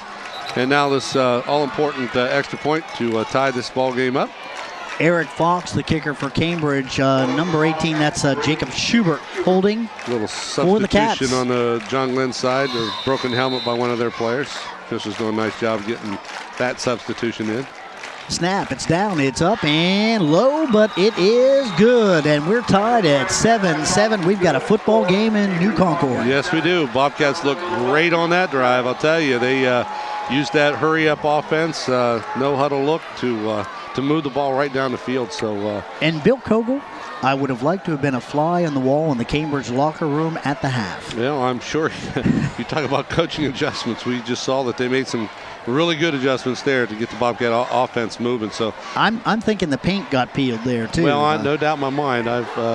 Coach Gunn's noted for being a little old school and but effective with the kids so far in his head coaching tenure. Hey, we want to thank all of our sponsors of TV2 Football, Southeastern Med, Bennett Title Agency, Advantage Bank, Cambridge Physical Therapy, Whitesides of Cambridge, and the Area Agency on Aging. Without these sponsors, we could not bring you this football game, and we are excited to be on New Concord Television as well. Yeah, that's a fun little treat for us. I don't know how they feel about it. You can always turn the volume down. That's probably what they're saying now. They're taping the radio guys at home right there. You now. got that.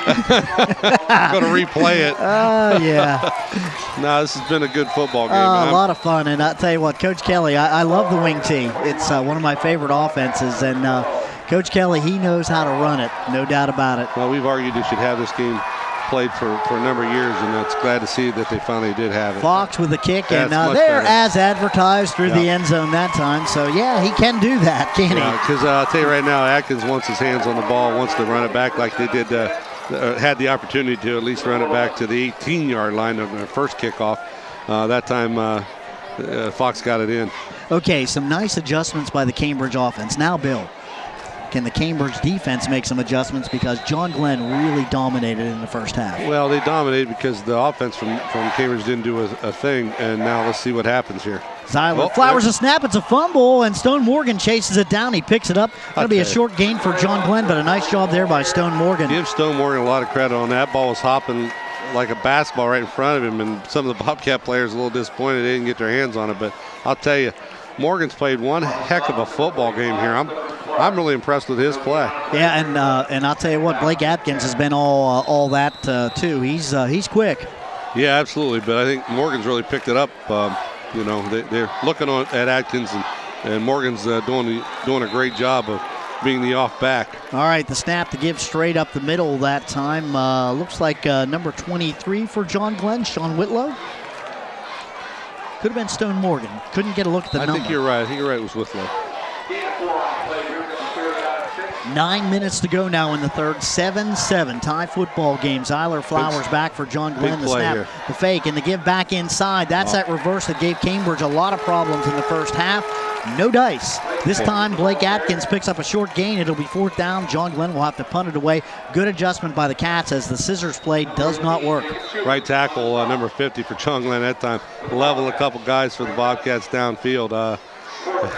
I'll tell you, I like Luke Larson's play so far.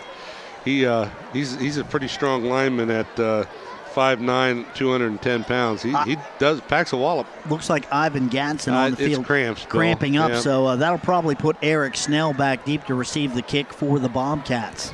I don't know what it is about cramps right now, and it seems like we have more and more of that situation going on. Yeah, right here, great job by Schubert. Doing a good job making the tackle. You see Gadsden right there in the middle of your screen coming up with a cramp. Trying to work that out now. 8:44 left in the third. 7-7 football game. 4th and 5 for John Glenn. They'll be punting it away to Cambridge after they get Ivan Gadsden off the football field. Yeah. Not the kind of thing we want to see from the Bobcat standpoint. Yeah, now he's up. Look, they got him stretched out. There he goes. He walks right off. Not a problem. So they'll get him some fluids on the sidelines, and hopefully he'll be back. And I'm guessing right tonight. There goes Eric Snell back deep to receive the kick. Yep, and it's a nice little trade to have Eric Snell. If you can't have Ivan Gadsden back there, to have Eric Snell. So. Oh, Ivan's exciting. He's electric. He's returned a couple of punts for touchdown. Now the punter is number 60, Matt Tong for John Glenn. He's got a good leg. Yeah, he kicked. You can see how far back Snell is. So. Not too much rush, and a good kick by Tong. Nice little turnover. And Snell's got it, the 30-yard line. And John Glenn is right there. Some good coverage on the kick down there. And let me see who that was. There's a 20. Oh, and he's cramping up whoever he is. So we'll find out who this is in just a second. Might have been Atkins, but he was down there awfully quickly. Looks like number 2. 21. 21, that's Stone Morgan. Yeah, Stone Morgan. Stone's going to have to come out. He's got a cramp. Yeah, they provide a lot of fluids, and I think sometimes the kids in the excitement of the game they forget to take in some of those fluids. And all right. Plus, I think they're a lot more muscle toned than we used to be. No doubt about it. All the weight programs, there's no doubt about that. Can't disagree. Probably something more more prone to those types of things. All right, Bobcat offense on the field again. Tingle's back, rolling left. He's looking. Got a man out there. Nice catch there. I'm not sure who made it. That is that 21 Snell? Or is that number 20 Gadsden? Let me see. 20, that is Lathan, Mo Lathan out there. Mo Lathan. Bobcats go no huddle again. This time trips to the right side. Single receiver to the left. Tingle again. The snap. The give straight ahead. That's Wild Route with the football. He's chased down by John Glenn. No gain on the play. Maybe a loss of 1 on the play. Good job by Matt Tom that time. And Luke Larson. Sean Whitlaw also in on the tackle, according to the PA announcer here. So I'll go with his eyes better than mine. Yeah, he's probably got binoculars on it. All right, the snap. Straight ahead, Tingle's going to go with the sneak. He finds a gap on the left side. He's open to the outside. First down all the way up to the 49-yard line. Nice run by Caleb Tingle. Wow, the Bobcat offense has really stepped it up. I like this no-huddle look. Obviously something that they've been holding in the bag, and they're executing. Yeah, everybody's got a little cheat sheet on their hands to know what they're supposed to do, and they're doing it well. Tingle again, straight ahead. This time some penetration by Tom. A lot of maroon jerseys in the backfield. Loss of 5 on the play. So John Glenn trying to find an answer for this Cambridge offense. Yeah, that time they did a good job responding to the quarterback keeper. About a 3-yard loss on the Bobcats. Tom was in there. Nice job from his defensive end position on that last down. 2nd and 15. Tingle now back and looking. Tom is coming again. Tingle gets it away. Man's out there. That was almost picked off. Number 10 out there for John Glenn. Corey Wilson had a shot at it, but he couldn't come up with a football. Yeah, that time, you look at, I think Riley Hayhurst was out there. He needed to come back and get the ball. Boy, he let Corey Wilson just step right in front of him. Should have had it picked off, and I'm sure Corey's a little disappointed, but still a great play defensively by Wilson. 3rd and 13 now for the Cats, so an obvious passing situation, and this is where John Glenn has excelled at putting a lot of pressure on Caleb Tingle. Yeah, they're going to come after him with everything they got. You know they are. All right, shotgun formation, Wild Route back with Tingle, the snap. Tingle's back, he's looking, pressure again, that's Tom again. Tingle gets around him, finds a man back to the inside. Hayhurst has it knocked out of his hands. Wilson with a nice hit there for John Glenn. 4th down for the Bobcats, and Cambridge will have to punt it away. Yeah, those don't hurt nearly as bad when you catch them. You get up feeling pretty good after that. Exactly, and he tried to body that football. Right. Take a look at this. Well, right here, Tingle got a good job of getting away from the pressure by Tom. And boy, he put it right in Hayhurst's numbers, but give Wilson a lot of credit for coming up and hitting him hard, knocking that ball out. Eric Fox, the punter, back deep to receive for John Glenn, number 29, Blake Atkins. He's a dangerous kick returner whenever he gets the ball. Partially blocked by John Glenn. Let's see what kind of a roll it takes. It takes a very good Cambridge bounce, and I think the Bobcats are going to get lucky on this. They're going to down the ball right around the 31-yard line. One of the John Glenn players broke through, got a hand on that punt. There was a lot of movement there. I actually thought one of the Cambridge players might have moved before the snap, but it kind of gave John Glenn a little bit of advantage going through there. But apparently, you can't really see it. It was a little bit too late in the play there. But boy, John Glenn doing a good job of penetrating in there and getting a hand on that ball. Whoever it was, they laid out for it. Gave it the helicopter feature to that ball as it was spinning sideways. All right, Zyler Flowers in the shotgun formation for John Glenn. The snap, Flowers fakes it, gunning the ball downfield. He's got a receiver wide open. Man loose, that's Blake Atkins. He's going to be tough to catch. Down inside the 15-yard line. Great play for John Glenn. They've got it first down on the Bobcat 10-yard line. Nice pass by Zyler Flowers. Yeah, he sure did a nice job there. You can see it here on the replay. They had 2 receivers out there. The Bobcats had the inside guy covered very well, but Atkins wide open on the outside. Hayhurst not able to make the first tackle, but who was that coming up on the second tackle? They're going to mark the ball down to the 12, Bill, so it'll be 1st and 10 from the 12-yard line. Yeah, I believe that it was Jack Robertson rather on the tackle. Ooh, the give straight ahead, and that looks like Blake Atkins. Not a lot of room to run there. Bobcats right on the spot there on a 1-yard loss. Yeah, good recovery number there. 12 for the Cats, Eric Fox in on the tackle. Fox, he's pretty active tonight. Well, he had a good game against Coshocton as well, playing in that defensive back. All right. The play comes into Zyler Flowers. Second down now and 10 for the Little Muskies. 5:47 left in the third. Muskies threatening again. Shotgun formation for John Glenn. The snap. The give straight ahead. That is Blake Atkins, and he's got a gain down inside the 10 to right around the 7-yard line.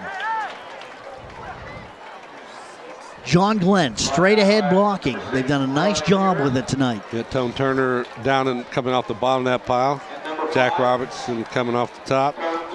Bunch of other guys in the middle. So 3rd down and 5 now for the Bobcats, Billy. They big 3rd down here. They got to find a way to either stop right at the line of scrimmage or maybe behind the line and force a kick on the 4th. Flowers has the play now, and here come the Little Muskies. Again, shotgun formation. The snap. The give straight ahead. Atkins has got it. He's got a lot of room, but he's going to have it down inside the 3. That's awfully close to a first down, Bill. I'm not sure if he got it. Yeah, it's 4th down now and about a yard and a half to go. Okay, they're going to mark it a little bit short. Boy, decision time now for Coach John Kelly. What do? Do you kick the ball? Okay, they're going to go for the touchdown. We've seen a lot of this night so far. Both teams going for it in critical situations when they're down close. So this time, Bobcats, they need a play like that first play, and the Muskies need a play like the last play, where they get penetration on the defensive line. All right, here we go. Shotgun formation. The give straight ahead. Atkins has it. He's got enough for a first down with second effort. He's down to almost the 1-yard line, so it'll be 1st and goal, John Glenn. Yep. Good, again, good push by the Muskie offensive line there to just get the drive down there. And Atkins, when he hit the line, man, he hit it hard and probably got another yard out of that. Right up the gut. Here we come. Stop us if you can. So good surge there by the John Glenn line, and they've got the ball on the half-yard line. Yeah, this drive being set up by that big pass play. Muskie's doing a good job of regaining their poise and taking it all the way down into the end zone here on a first and goal. He's going to stay in that shotgun formation. They don't get up under center. The snap, the give, straight ahead. Stone Morgan, touchdown, John Glenn. So Stone Morgan with his second touchdown of the night, but let's credit that offensive line for the Muskies. Yeah, they did a great job of attacking the point of attack, opening up a big hole, and Stone Morgan just ran right through it. Extra point now. The kicker, number 25, Ross Matthews for John Glenn. They've got a 13-6 lead now, trying to add to it. The snap, it's down, it's up, and that's good. So John Glenn now comes back. Cambridge with the first touchdown of the second half. They tie the game. John Glenn takes a 14-7 lead now with 3:49 left in the third. Bobcats are going to have to come up with some answers. Here's the touchdown right here. Boy, just not just powers his way in. He pretty much was able to walk in. I might even be able to get through that hole. Let's not get carried away. I don't think I could have got through it either. I'll give you that. I take a look at these guys now and I think to myself, yeah, maybe 20 years ago. No, I'm not even thinking 20 years. I was a skinny rail 20 years ago. But no, take that back. It was longer than that. I shout to think. Okay. not going there. Oh. All right, John Glenn now getting ready to kick back away to the Bobcats. Back deep to receive for Cambridge. It doesn't matter. Number 12, Eric Fox, and looks like number 6, Riley Hayhurst. Well, they have pooch kicked everything so far because I don't think they want to get it back to the defense to their deep returners. Yeah, our on-the-field camera person, Lexica Fury, getting a candid shot of the John Glenn fans as they enjoy their 14-7 lead. Student section of John Glenn is noted for standing up and never sitting down. Let's see, they run up. Yeah, and here it comes again. And there it is. And this time he kicks away, and wow, he got a good one. I wonder why I was doing the pooch kick. I don't know. He put that one through the end zone. Yeah, no need for that. We'll just put it out of the end zone. All right, Bobcats will have it 1st and 10 on their own 20-yard line, trailing 14-7. Cambridge started the third quarter with a drive that went right down the field. They looked fantastic. John Glenn stops them on their next series, and they're able to take the ball down inside deep into Bobcat territory, courtesy of a very long pass to Blake Atkins. Yep. Give a little shout out here to Ross Matthews, the kicker, number 25, 5'10", 165-pound senior. He put the boot to that one. And a shout out to Zyler Flowers, the John Glenn quarterback, who put the ball right on Blake Atkins' numbers on that long pass. Boy, it was a nice looking ball. All right, Tingle's got it. He's out. He's looking. He's got a man out there, Snell, and they're saying incomplete, and the official agrees. Bounced that one off the turf. Good coverage there by John Glenn. It'll bring up a 2nd down and 10. 3:45 left now in the third. Bobcats looking to get started here on another drive if they can. John Glenn trying to keep Cambridge bottled up in their own end. They've got a 14-7 lead.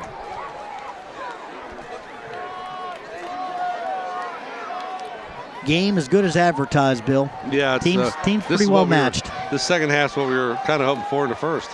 Tingle's back. He's looking right up the middle, almost picked off. 21, Stone Morgan had a shot at it. Gadsden, I think, had a shot at it as well, but it was overthrown just a little bit. Actually, 29, Blake Atkins is the one that almost had it in his hands. Take a look here. Yeah. You can see Tingle's a little bit of a force on this one. Both 21 and 29 had a shot at it. Yeah, you had Atkins coming from the far side of the field to the near side. He's the one that actually got up in there. He's the one that made the play. 3rd and 10, the give. Oh, they're right in the backfield, and Michael Wildrout never had a chance. Number 64 for John Glenn is in. He is all over the running back. That's Zach Dickens, and boy, I'll tell you something right now. If you're a running back, that scares you. You get the ball, and there's a tackler right there. Good job by Wildrout to just hang on to it. You can see it right here. As soon as he gets the balls in his hands, right there. So, give Muskies the last 2 series. They've dealt with the changes that the offense has made and played rather well with it. Now the Muskies going to get great field position. Low snap again. Fox fields this one. Low boot. That's going to take a Cambridge roll. Huge Atkins is up, and it's going to roll dead right around the 49-yard line. So good field position for John Glenn. Fielded there by number 4, Zach Lewis. Yeah, that's one you want to let drop. See if you don't get another point of the ball on a turf like this and get a little bit more roll out of it. So Zach a little bit premature in grabbing that one. But Muskie's going to get good field position at their own 49. Yeah, and a big pass play last time really put Cambridge back on their heels. So the Bobcat defense has to make some adjustments. Yeah, that's the first real big pass play that the Bobcats have had put on them all year long so far. I mean, it's Muskies turned that into something good. Flowers, the snap, the give. Atkins has it. He's running to the left side. A lot of company out there, and he's brought down for no gain. Maybe lost one. Helmick's out there. He did. He lost one. So good job by the Cambridge Bobcats that time to chase down Blake Atkins. Yeah, boy, they did a good job. Look at Helmick just pushing his way out there. Just stayed with the play the whole time. Great job by Helmick. 2nd down. As well as the other. 2nd down and right around 10 to go. They mark it back up around the original line of scrimmage, so no loss on the play. Good job by the defensive backfield also. Shotgun again, the snap, the give, straight ahead. That's the fullback, number 23. That's Sean Whitlow. He's got a nice gain, keeps churning his legs, and he's all the way down into Bobcat territory, right around the 44. You got Bobcats that time on the tackle, trying to pull the ball out instead of making the tackle. And they had him stopped with probably about a 3-yard gain, but all of a sudden now it's 3rd and a long 2. It's all about getting their legs, and I'll tell you something right now. Whitlow kept moving. Yeah, you can't tackle a guy up high. This you can see it here as he hits the hole, and right there the Bobcats start trying to pull the ball out instead of trying to take him down, and he gets about another 3-4 yards on the play. This is a big 3rd down. Got a man down on the field. Hadn't noticed that. Looks like it might be Cramps. Let's see who we got down. It's Riley Hayhurst, number 6, and I think he'll have to come out. He's been having trouble. I've seen him grabbing his toes, trying to stretch his legs out here ever since the last offensive play for the Bobcats. Aiden Howe trying to get the student body revved up for Cambridge. They need a stop here. John Glenn looking for a 1st down and trying to keep this drive alive. if you're one of the little Muskies. This would be a huge stop for the Bobcats, making a punt. And it'll be a huge first down for John Glenn if they can make it. The double reverse. They've got a man right back up the middle of the field. That is 29 Atkins. He's got a big gainer down into Bobcat territory, right around the 27-yard line. First down, John Glenn. And Atkins is hurt. Not good. Oh, boy. Clifford Clark getting up, and boy, I'll tell you what, I'm hoping Atkins is okay. Come on, Blake, get up. Boy, we almost had him right there, and then he does a great job of cutting it out to the outside. Makes Gadsden miss. Here we go. And we'll get a good look at this. I don't know, just caught his foot in the turf coming around her. Yeah, I think he might have been an ankle. Let's see. There, maybe cramps. Are they trying to no, yeah, they're stretching him out. He's cramped up. He's cramped up. So nothing serious. I'm thinking that we'll see him again. Officials looking over to the sideline, making sure that he's okay. Out of the way. I'll tell you, cramps do hurt. Yeah, they can ruin your night if you're a football player. No doubt. I've had them. They can ruin a night's sleep if you wake up with one. I've had them. Boy, it's tough sitting on the bench when you've got cramps. Don't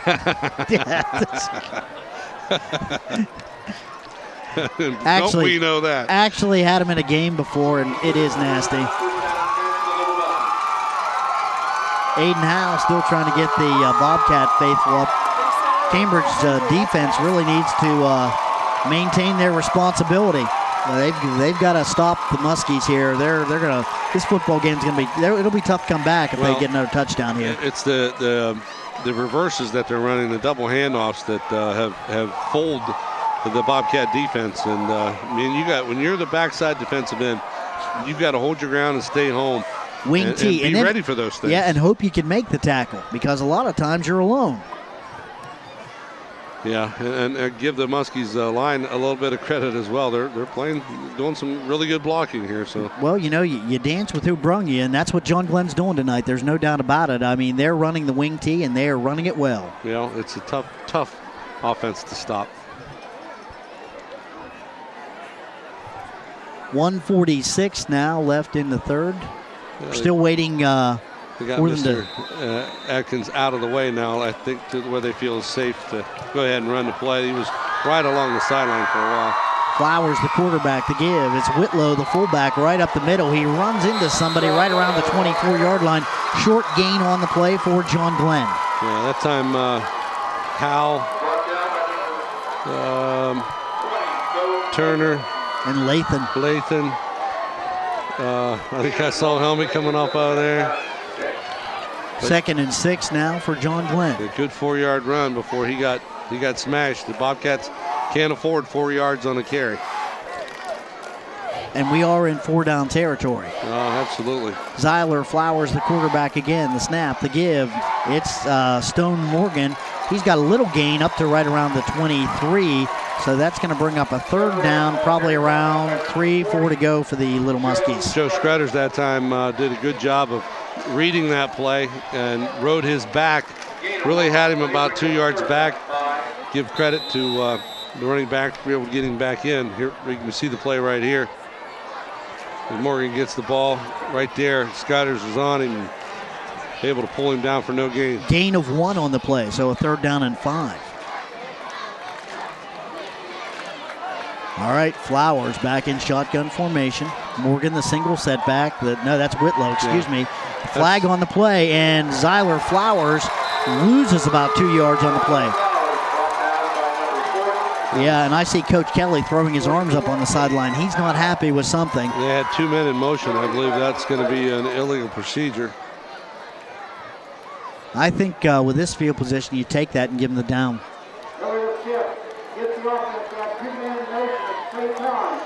Nope, they decline it. 4th down and 8 yards to go. But I think if I'm John Glenn head coach John Kelly, I go for it.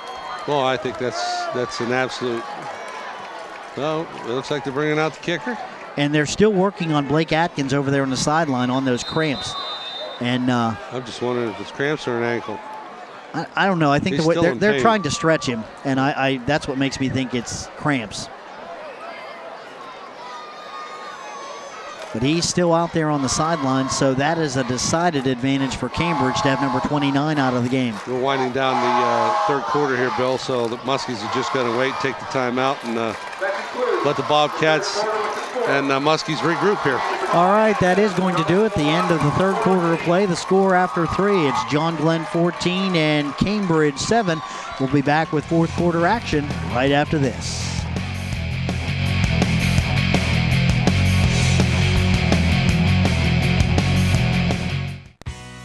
This is Chris Rocco from Cambridge Physical Therapy Center. We have been serving you in the Cambridge area since 1999 and are located at 216 Highland Avenue. We are the area's only locally owned independent physical therapy center. We specialize in physical therapy for chronic conditions, post-surgery conditions, work-related injuries, and sports injuries.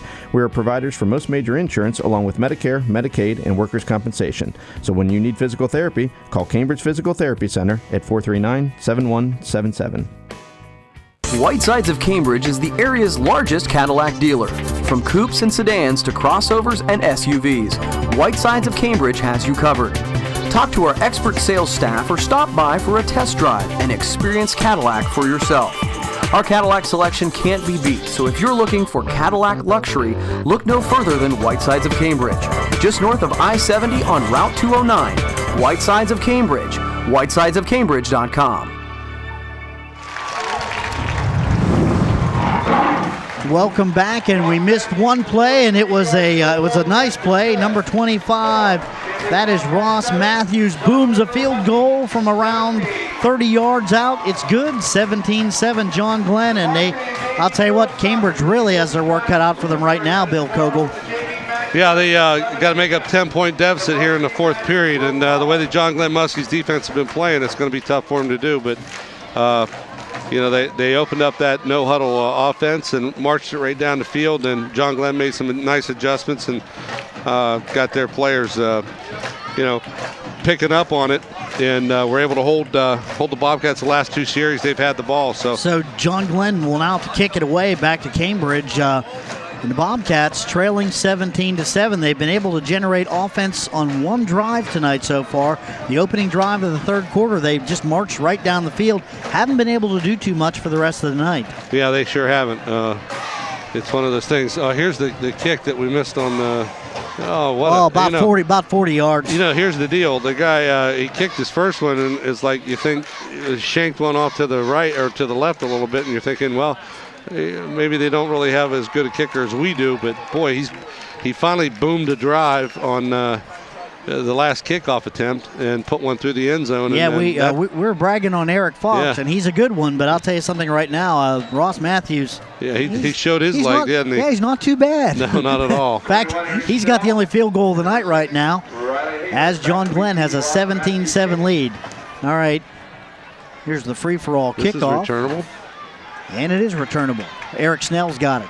Snell breaks a tackle, breaks another tackle. The 40, the 45, the Good 50. block here. Snell's got it. There's a flag. Oh, and that's going to do it for the Bobcats. Snell breaks it into the end zone, but it's all coming back. That flag was late. Got a Bobcat down on the field as well. Boy. That flag got kicked about 10 yards up the field. Take a look at this, and let's see if we can pick it up. Look at this.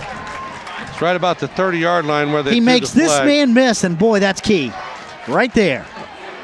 Man, I don't know. I don't see where the guy at the 50-yard line's won it through the flag, and he threw it back a good 20 yards. Touchdown. Let's see what they're going to say here. Wow, this is huge against the Bobcats. Boy, I sure didn't see anything there. Ivan Gadsden, the player, holding. Well, we're going to see where they spot the penalty, because, like I say, one of the John Glenn players kicked that. The sideline warning also against Cambridge, but one of the players from John Glenn, when that flag was thrown. It was thrown back around the 20-yard line, to be honest with you, and they kicked it from the 20 up to the 30-yard line. They kicked it up to the 40. So there is a little bit of a break for the Bobcats, but unfortunately, that great run by Snell is nullified. Shotgun formation again for the Cats. Tingle back between two backs. The snap. He's back. He's looking. He's got a man out there and leads Hayhurst too far. 2nd down and 10 for the Cats. Yeah, that time Caleb way out in front of him. And you can see it here on the replays. It comes right at us. He's kind of throwing back against his arm. And floats one out there a little bit too far. Had him open, just not able to make the connection. Boy, I'll tell you, when Cambridge looks back at woulda, coulda, shoulda, that's going to be one of the big plays. Yeah, that's a shame because that flag was thrown after Snell was by on the run. Single setback this time. Tingle back in shotgun. He's back. He's looking. Got a man out there. That's Mo Lathan. 20 hits him in the hands, but a good job there by Stone Morgan for John Glenn. He knocks it out of Lathan's hands. It's 3rd and 10. Yeah, Mo took a shot to the kidney there with the helmet. Good legal hit. Don't get me wrong. That was a good hit. Knocked it away, and Mo just got stung a little bit. Like I say, those don't feel as bad when you make it. You can see here on the replay, Tingle puts it right on his numbers, but so does Morgan as he puts the helmet right on Latham's kidneys. That hurts. 3rd down and 10 now. You know, Bill, that might even hurt if he caught it. Yeah. I was sitting there thinking that. Ow, I don't care. It may hurt, but it doesn't hurt as bad. Let's just put it that way. Yeah, Bobcats going to force to call a timeout because they didn't get to play in time. Yeah. 3rd and 10 for the Cats, and they need something to start a drive. And John Glenn looking to continue their dominance, basically, of the Bobcat offense. Yeah, this is one of the things we were worried about coming into the season against good teams, how our offense would fare. Keep in mind that after this game, we will be awarding a Player of the Game pizza to one of the Cambridge Bobcats. Crino's Pizza, our sponsor. Call Crino's of Cambridge in the Dewey Avenue Center at 432-2200 for pickup or delivery. Player of the Game receives a large one-item pizza and a 2-liter of pop. That's Crino's Pizza in Cambridge. 11:28 now left in the 3rd. Bobcats looking for some offense. Got any ideas on our Crino's Pizza Player of the Game? You know, Hayhurst has done a great job of, catching the ball, and he's probably been the most proficient offensive player we had. Snell, if that kickoff return would have stood up. All right, Tingle's got it. Rolling right. Got a man out there. Nice catch. That's Eric Fox, number 12. Good job there by Fox. I believe it's Fox. Is that 17? It's Jack Robertson, number 17. Good job. You see it right here on the 17, not replay, 12. Bill. Nice catch. Yeah, he throws it right in there. He puts it right on his numbers and gets hit just as the ball gets there, but does a good job of holding on for the 1st down. 1st and 10 now for the Cats. Tingle in the shotgun. Snap is rolled back. Tingle picks it up. He's in trouble. He just takes a seat. Good job by Caleb Tingle to pick that ball up. Yeah, that, again, did give credit to John Glenn's quarterback, Flowers, for making sure he had the ball on a low snap earlier. And same thing happened here in the Bobcats. Caleb Tingle doing a good job of getting the ball down. And then now we're facing a long 2nd and 18.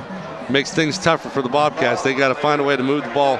17-7. John Glenn with the lead. 10:37 left in the 3rd quarter here. Excuse me, 4th. Tingle back, looking. Got some trouble. Gets away from one man, can't get away from the second. Picks up 2 yards on the play. It'll be 4th down, right around 35-yard line. Yeah, give Caleb a lot of credit that time, scrambling around. Almost broke away. Excuse me, that's 3rd and 18. So Bobcats will have one more down to pick up 18 yards on the play. 10:05 left in the 4th quarter. Bobcats got to find a way to keep these Muskies from pressuring Caleb so much and give him a chance to get the ball down the field. Yeah, Cambridge needs some points. And John Glenn has done an outstanding job of really stymieing the Cambridge offense tonight. Yep, now Bobcats just make it that much more difficult for themselves, not getting the play off in time. Delay of game. So now it's 3rd and 23. Bobcats finding more and more ways to stop themselves. Cambridge came out right down the field at the start of the third quarter, but some nice adjustments by the John Glenn defense. Tingle now back and looking. Got a man way up the field. That's Mo Lathan. I think he makes the catch. He did indeed. That's going to be 4th down, probably around 5 to go. So maybe a decision here for Coach Gunn. Well, you're down by 10. You're out near the 50-yard line. See the play right here. Tingle doing a nice job of putting the ball down the field before he crossed the line of scrimmage. Bobcats going to punt. And Blake Atkins still on the sideline, so back deep to receive for John Glenn. That's number 3, Caden Jones for John Glenn. And Atkins a weapon. Fox with the snap. Punt off the side of his foot this time, and there's going to be no return. They're going to mark it right around the 33-yard line, so it'll be 1st and 10 Little Muskies. Yeah, that time Eric Fox not getting his usual boot on it. Shanked one out to the right side there. Yeah, it's I'm not sure exactly what they're working on, Blake Atkins, but let's hope it's not real serious for the senior. I'd hate, as good a player as he is, I'd hate to see him not get to play the rest of this season or maybe miss a game or two. Yeah, John Glenn off to a very good start tonight, and of course a big win in week number 1 against Barnesville. So they're kind of excited about their start, and Blake Atkins, he's kind of the straw that stirs the drink. Yeah, right now the Bobcats need to find a way to stop these Muskies. Straight ahead. That's not the way to do it. And a good gain. Stone Morgan on the picking up right around 4 on the play.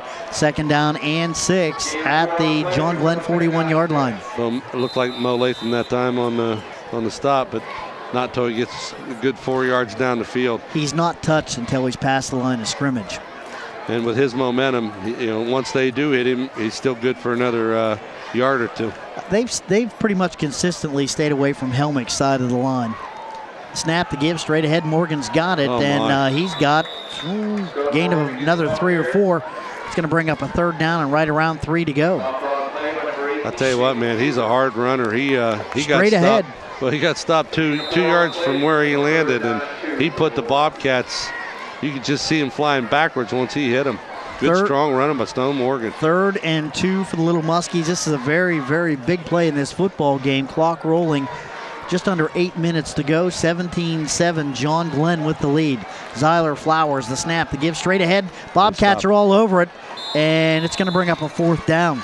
Yeah, great defensive stand there by the Bobcats. And let's see what Coach Kelly decides to do. Mo Lathan and Clifford Clark in there. Bill.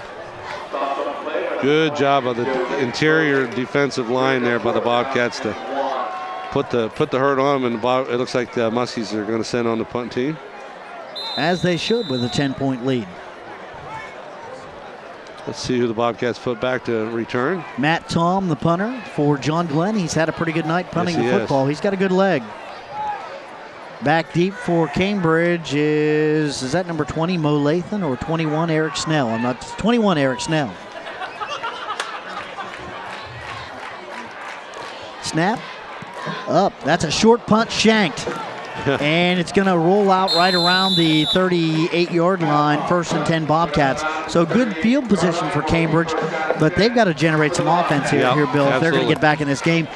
John Glenn has just found an answer for them since that first drive in the 3rd quarter. Yep, they just also repaid Cambridge the favor for a bad punt on the last series. Let's see if they can't turn theirs into something. Something to keep in mind, AVC Communications has introduced PC repair and a full range of related services for home and business. AVC Technical Services has been launched. You need computer help, give us a call, 432-5605 in the Cambridge area, 732-5777 in the Caldwell area, or in Barnesville, 484-4430, or go to our website, yourradioplace.com. Justin will be happy to help you out. Tingle with the football. The snap, he's got it down, and that's a nice catch there by Hayhurst, who's going to be brought down right around the 44-yard line, gain of 5. I like Riley Hayhurst. Played well both games so far for the Bobcats in the receiving role. Did a good job last week against Coshocton, made a couple key catches to move some drives on, and I like the short passes too. Let's call it a gain of 6, 2nd down and 4. The snap. Straight ahead, Wild Route's got it. He's got a hole, the 50, the 45. Good run by Michael Wild Route down to the John Glenn 45-yard line. Gain of 10 on the play. Sure was. Ran hard that time. Stopped by number 3, which is, I believe, Katie Jones.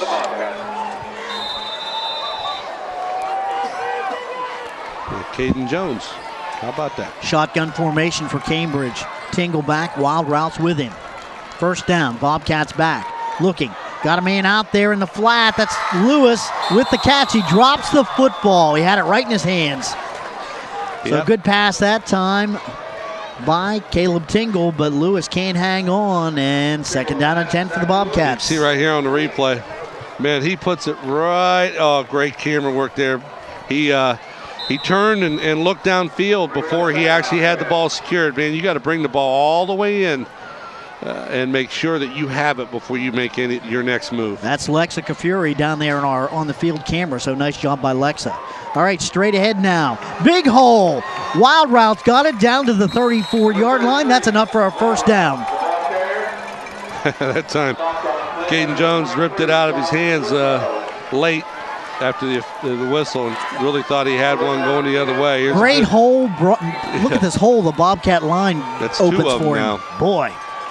Well, good running there. He ran over somebody. All right, Tingle's got it. Back out to Hayhurst. Completes a sideline pass right down to the 30-yard line. Bobcats doing what they did to start the 3rd quarter. They're moving the ball right down the field. Like I say, I like the short passes, and even the one they passed or threw over this side that Lewis wasn't able to corral. That was a nicely thrown ball.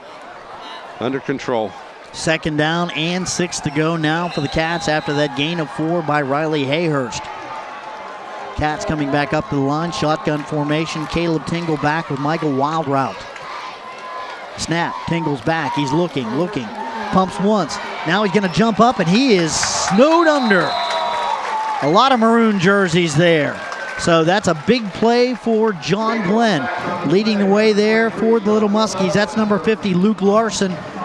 He brought Tingle down, and it's going to bring up a 3rd down and right around 13 to go. Let's call it 12, I guess, for the Cats. Cambridge needs another big play, Bill. Yeah, they do. At that time, they needed Caleb to get outside of the containment and maybe throw the ball away somewhere, but he wasn't able to do that. Good job by the John Glenn defense that time. They didn't let him break contain. Bobcats got 2 plays now to get these 13 yards back. 4:38 clock rolling. Cats need some points. John Glenn trying to shut down Cambridge. Tingle now running around looking for some help. Back up the middle of the field, puts a hand down. He's got a man out there. Nice job there, brought in there by Riley Hayhurst, number 6, I think. He gets hit right in the face. Well, he got popped real hard. Now he's back up again. He's all right. Okay. Down to the 26-yard line. It's going to bring up a 4th down and right around 3 to go. So this is a big down for the Cats. Good scrambling here by Caleb Tingle to create any kind of an opportunity whatsoever.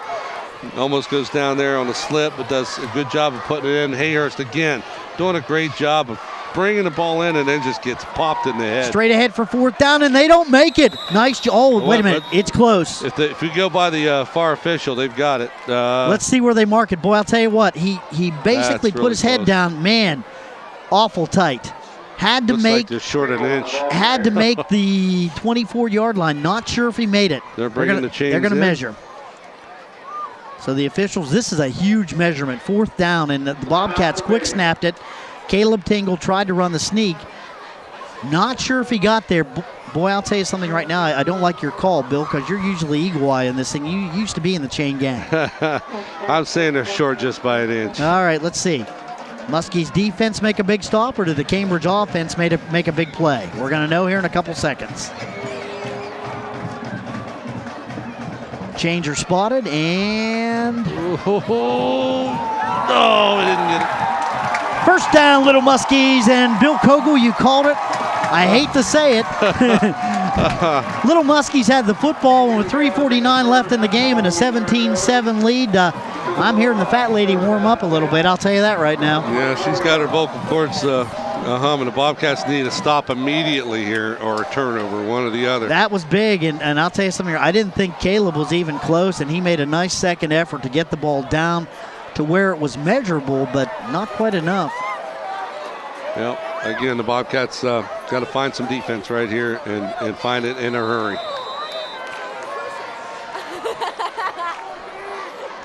All right, John Glenn's done a nice job running the ball tonight. The snap, the give, straight ahead, and not any room at all right there. Not even sure who the ball carrier was. He never got a chance to get a step, really.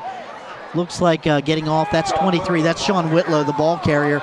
And I did see number 29, Blake Atkins, back in the football game.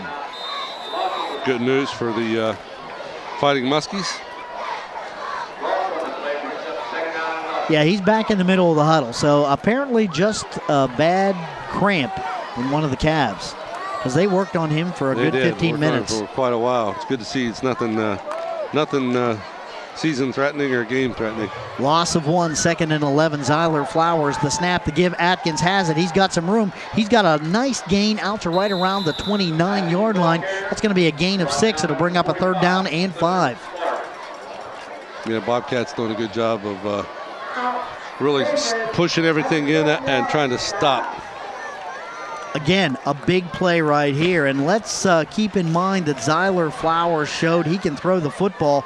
That big throw down to Blake Atkins down the sidelines really was a backbreaker in this football game for Cambridge. Yeah, it sure was. It was the right call at the right time, and they did a great job of completing the play.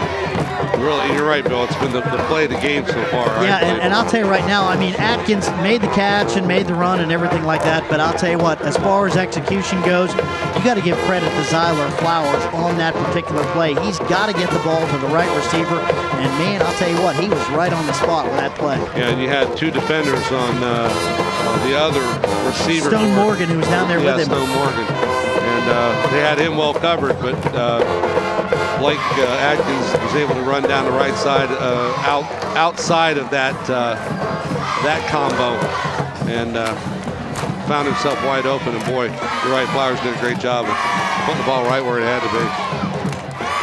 All right, 3rd down and 5 to go for John Glenn. This is a very big down. Huge. Bobcats need a stop. John Glenn can pretty much ice this football game with another 1st down, I think. The Bobcats also down to 1 timeout.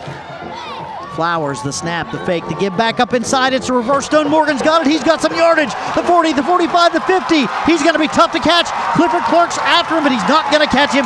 Touchdown, John Glenn. That's Stone Morgan. That's going to do it.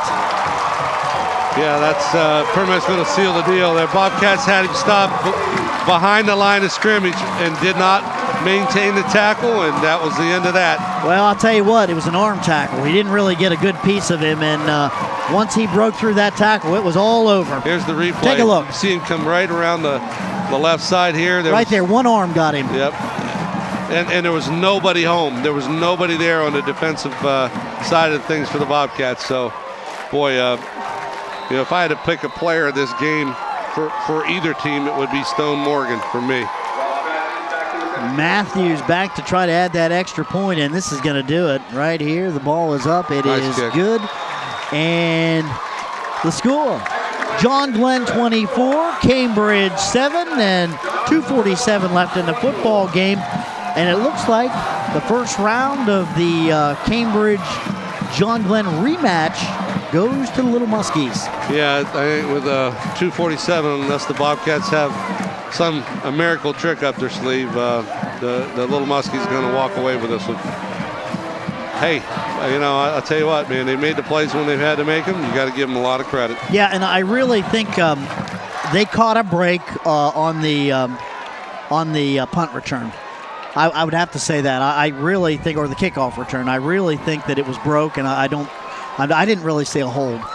If I'd have seen a hold, I'd have said I saw a hold. But a break or not, they've won this football game outright. No one or two about it. They outplayed Cambridge tonight, beating them at the line of scrimmage, running between the tackles, and using the wing tee the way the wing tee should be used. Yeah, and the point about the hold, regardless,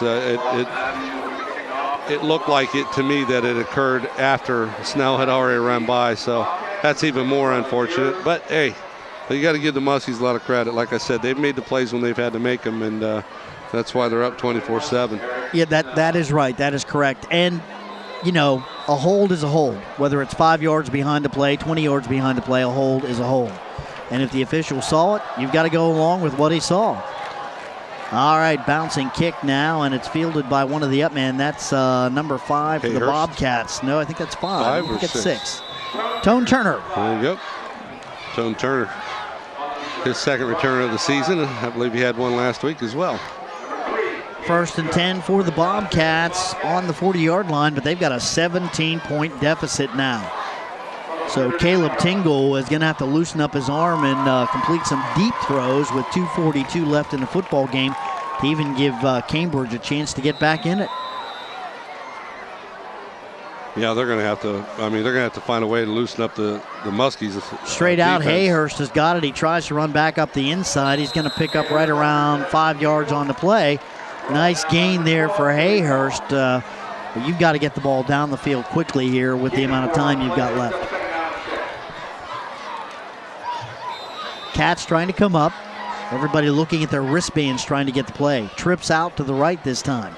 The snap, the give, straight ahead. Wild Route's got it. He's got a short gain up to right around the 46-yard line. He'll bring up a 3rd down and right around 3 to go for Cambridge. Time, nice tackle by number 12, Cody Baum for John Glenn. If he could have kicked that out a little bit more to the right, he might have got a little bit more yardage out of it. Snap, straight ahead. Tingle's got it, looking for the 1st down, and no, sir, he does not have it. Gained to right around the 49-yard line. Looks like they're going to mark it just ahead of the yard line, so that should give him a 1st down. And it does. Good call. I just happened to notice where the sideline judge was going in for the spot. 1:45 left now. Tingle back in shotgun again. The snap, he's back. Tom pressures him a little bit. He gets away from him, and he's running around. Still running around. Got loose. Looking to get loose again. He's all over the place. Johnny Manziel, I'm telling you. Take a look at it. Yeah. Yeah, that time Caleb would have been better off heading down the field and trying to pick up something. I know he was trying to find a pass, or an opportunity to throw a pass down the field, trying to get up a bigger play, but he might have gotten more out of that if he'd have taken off down the field. No gain, 1:13 left, clock rolling, 24-7 John Glenn. Shotgun formation for Tingle. He's back. He's looking. Got a man right down the middle of the field. That's a nice pass. Hayhurst nice catch again. there. Hayhurst with a catch.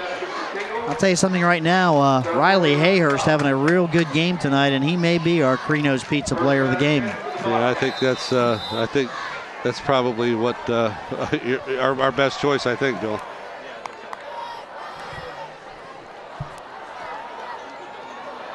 All right, Tingle's out. He's got a man out there. That's Riley Hayhurst again. He's got the ball down to the 31-yard line. Nice catch there by Riley Hayhurst.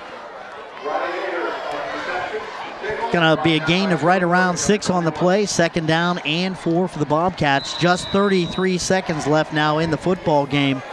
Cats trying to get another score. They just make it respectable. There's Wild Route with a big gain. The 20. He's down inside the 20 to right around the 16-yard line. Brought down there by John Glenn. The clock will stop to allow the chains to reset, but Cambridge needs to get up to the line of scrimmage real quickly to try to add to their total. Timeout on the play. Coach Gunn wanting to talk things over now. Last timeout for Bobcats with 22 seconds to go. 24-7, John Glenn with a 17-point lead. Bobcats came out to start the second half. Big drive right down the middle of the field.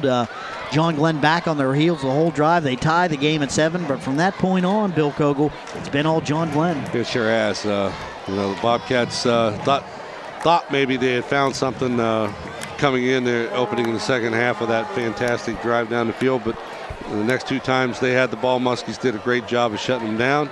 And then after that, it was all a matter of, Muskies just kept grinding it out, making the plays when they had to make them. They made a few really nice 3rd down and long conversions, and nothing more so. And the backbreaker of the game really was that long pass play. Tingle headed back over to talk a little bit to Coach Gunn as we get ready now to return to play. And The snap, Tingle's back. He's looking right down the middle of the field. That ball has bounced into Eric Schnell, incomplete. A little bit too low again that time. Had Eric open because he was coming in on a little bit of a slant pattern. 2nd and 10 now for the Cats. 18 seconds left in the football game.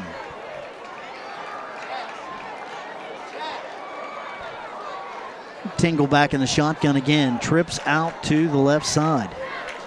Snap. Tingle's back. He's going to run it right up the middle, and he's tripped up there. No, he gets away from one man. The 10, the 5, touchdown. Caleb Tingle. Bobcats add to their total.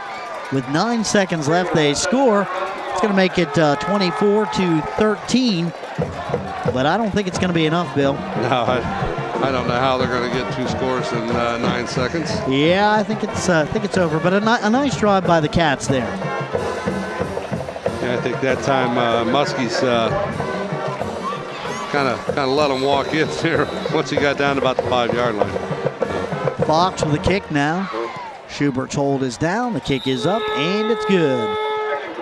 And the score, with 9 seconds left in the football game, it's John Glenn 24, Cambridge 14. Bobcats now are going to kick off the Little Muskies, and that may be the last play of the game. Let's see if Bobcats try some type of an onside kick or just kick it away and concede.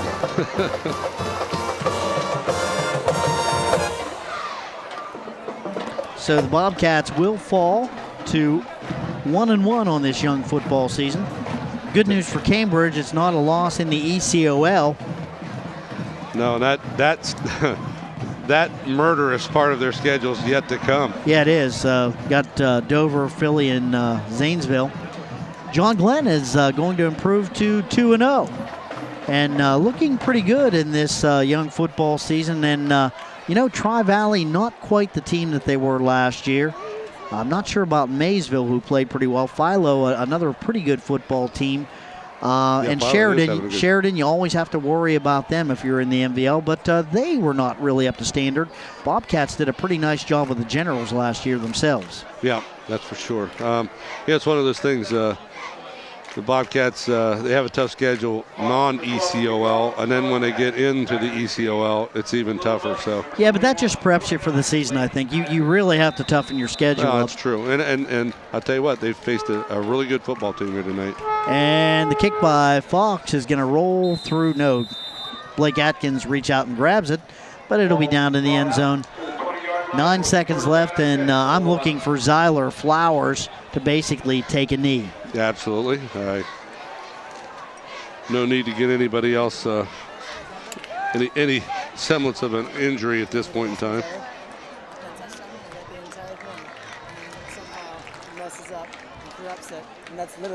So John Glenn takes the field, and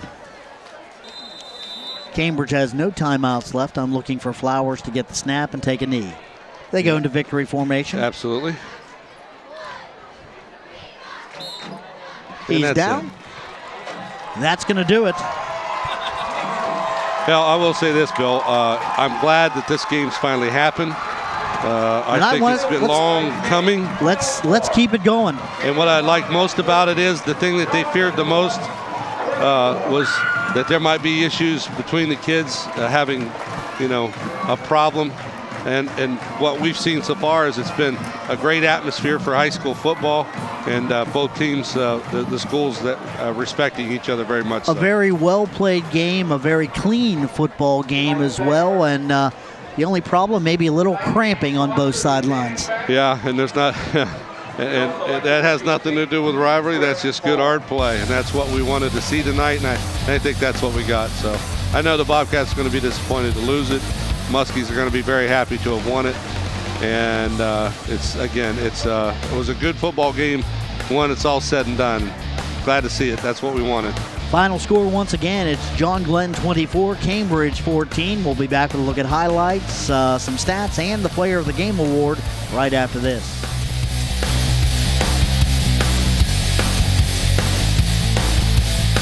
Advantage Bank. It's more than a catchy name. It's the advantage of dealing with people you know. I'm Steve Marvin at the main office in downtown Cambridge.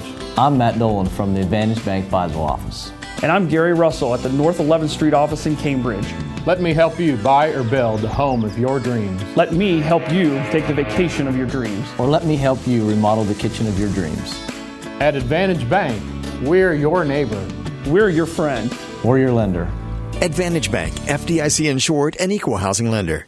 Most older Ohioans prefer to live independently in their own home, surrounded by family and friends, but they may need help doing so. Call the Area Agency on Aging today for information about long-term care services and support options, including the very popular Passport program, Ohio's nursing home alternative. A free in-home long-term care consultation can help individuals make informed decisions by helping them to understand their options and resources. Call the Area Agency on Aging today at 439-2294 to request a free long-term care consultation. Give us a call. We'd be happy to help. Make sure to tune in to the Fairdale Auto Sales Auto Showcase weekly here on TV Channel 2. Plug. We are back, and Cambridge falling to John Glenn 24-14 tonight. Let's take a look at some of the highlights. Yeah, here's early on. Tingle doing a good job of scrambling, and unfortunately, Neptune doing a better job of pursuing there. And then here's the thing that really hurt the Bobcats in the first half was the muff snap, and Fox doing as best he can to get around the corner, but not getting anywhere with it. And then here's Morgan making a nice run. I believe that was Whitlow. Whitlow, rather. Okay, And there's Morgan walking right up in. the middle. So, and John Glenn with an early 7-0 lead. And here's again great defense by the Muskies there as they pull down Tingle. Here's a little run Schubert, play again. And, Schubert after Tingle went out for a couple That's after plays. a fumble recovery. And here's Zyler Flowers. Interception. Pick off right there by Hayhurst. Nice job by Hayhurst. Yep. Gadsden with a big gain down inside the 10. Yeah, Bobcats on this. They got clear down inside, and they got stopped on 3rd and 4th down. There's Latham And being stopped, and there's a big run right there again by Morgan. Getting stopped by Snell, but way too late. Good play here by Atkins. Didn't see him much in the second after he got hurt, and then this is the double handoff pass play that out to Atkins, where Bobcats hit him out of bounds late, and this led to this missed pass. This Bobcats got real fortunate here, and that was the end of the first half, and went out 7-0. Great right catch right there by the Bobcats. Tingle again moving the ball. This is when they went into this no-huddle offense. There's Hayhurst. There's Hayhurst again, making a nice move to get more yardage. Good run there. It's wild route, 33. Wild route, right. Getting down and close to like the 5-yard line. Tingle doing a good job of scrambling here. Takes off and just gets in the end zone for make it 7-7 at that point in time. Here's Tingle again on a nice little run around the outside after he makes a few moves. Bobcats again moving the ball, but stall. And there's a good pass again. Right into the hands of Lewis, but wasn't able to hold on. Good hit there. And this is the pass play that really broke the back for the Bobcats, as Atkins was able to take it down the field. And straight in for Stone Morgan, and boy, I'll tell you what, Zyler Flowers hit Atkins right on the numbers. Back now to more action. A good run here again by. This is where Atkins gets hurt. He cramped up bad. Good field goal there to make it 17-7. And this is a great kick right here. This is Snell with the return, and right about in there's where they called the hold. Not sure exactly where that was, but it was there, and he takes it all the way in. However, they bring it all the way back. Yeah, it would have made it 70 yards back down the field. Would have made it 17-14, still 17-7, and the Cats can't get it going again. Yeah, right there's a good catch by Snell, and Tingle doing a little scrambling here to make a play. This is where he almost goes down, holds his feet, makes a nice little pass out here to Hayhurst again. He gets his bell rung, but got up and continued to play. And this is the play that absolutely put it away for the Muskies, as Morgan takes this long run down the field and nobody able to catch him as he goes in for the score. That made it 24-7 rather. And there's Tingle on that last play, going into the end zone to make it the final score 24-14. Well, I'll tell you something right now. John Glenn, nice job. Cambridge showed some signs of life in the second half. They came out. They drove the ball right down the field. They tied the score. John Glenn made some nice adjustments, and the Bobcats really couldn't get it going after that. And John Glenn able to pull away for a 24-14 victory. Looking at the stats for John Glenn, and on the rushing side of things, Atkins had 20 carries for 114 yards, 38 yards on 8 carries for Whitland. Flowers got 3 carries for -16, 1 yard for Morton. He did that in the first quarter. And Morgan leading the way for the Muskies with 17 carries and 128 yards and 2 TDs. Passing-wise, Flowers was 2 for 7. None more important than that huge one to move the ball down the field on a 3rd down play. He had 69 yards there. Atkins was on the receiving end of both of his completions, 2 catches for 69 yards. They had 265 yards rushing, 69 passing for 343 yards. Looking at the Bobcats' rushing totals, Gatson only had 6 carries for 15 yards. Wildrat 10 for 51. Tingle had 15 carries for 0 yards, 8 yards on 10 carries for Latham, 1 carry for Fox for 4, and Schubert 1 carry for 2 yards. Tingle was 14 to 27 for 132 yards through the air. Latham had 2 catches for 21 yards. Robertson had 1 catch for 13 yards. And Hayhurst, again, the workhorse of the night from coming on the receiving end, 10 catches for 89 yards. Bobcats only mustered 80 yards rushing, 132 through the air, and 212 for total offense. And our Crino's Pizza player of the game tonight, number 6, Riley Hayhurst. He had a great night, 89 yards receiving. So congratulations to Riley. He deserves his Crino's Pizza. Crino's Pizza player of the game receives a large one-item pizza and a 2-liter of pop. Call Crino's Pizza of Cambridge in the Dewey Avenue Center, 432-2200 for pickup or delivery. It's 432-2200. Congratulations once again to Riley Hayhurst. Yeah, and he also right there, the play we're showing is his interception. He played well on the defensive side of the ball. Was a highlight and high spot for the Bobcats tonight. All right, the Bobcats fall to 1-1. They will play the Granville Blue Aces next week at McFarland Stadium. We'll have that game on Channel 2, and the John Glenn Little Muskies improved to 2-0. They will travel to play West Muskingum. The Tornadoes so far on the year, I'm not sure what their record is, but they've had a tough time of it lately. So John Glenn setting up pretty well for their game against Sheridan in week number 4. Right on. That'll be a fun game to watch. Final score once again from McConaughey Stadium. It's the John Glenn Little Muskies 24, the Cambridge Bobcats 14. For everyone on the TV2 crew, have a great rest of your evening.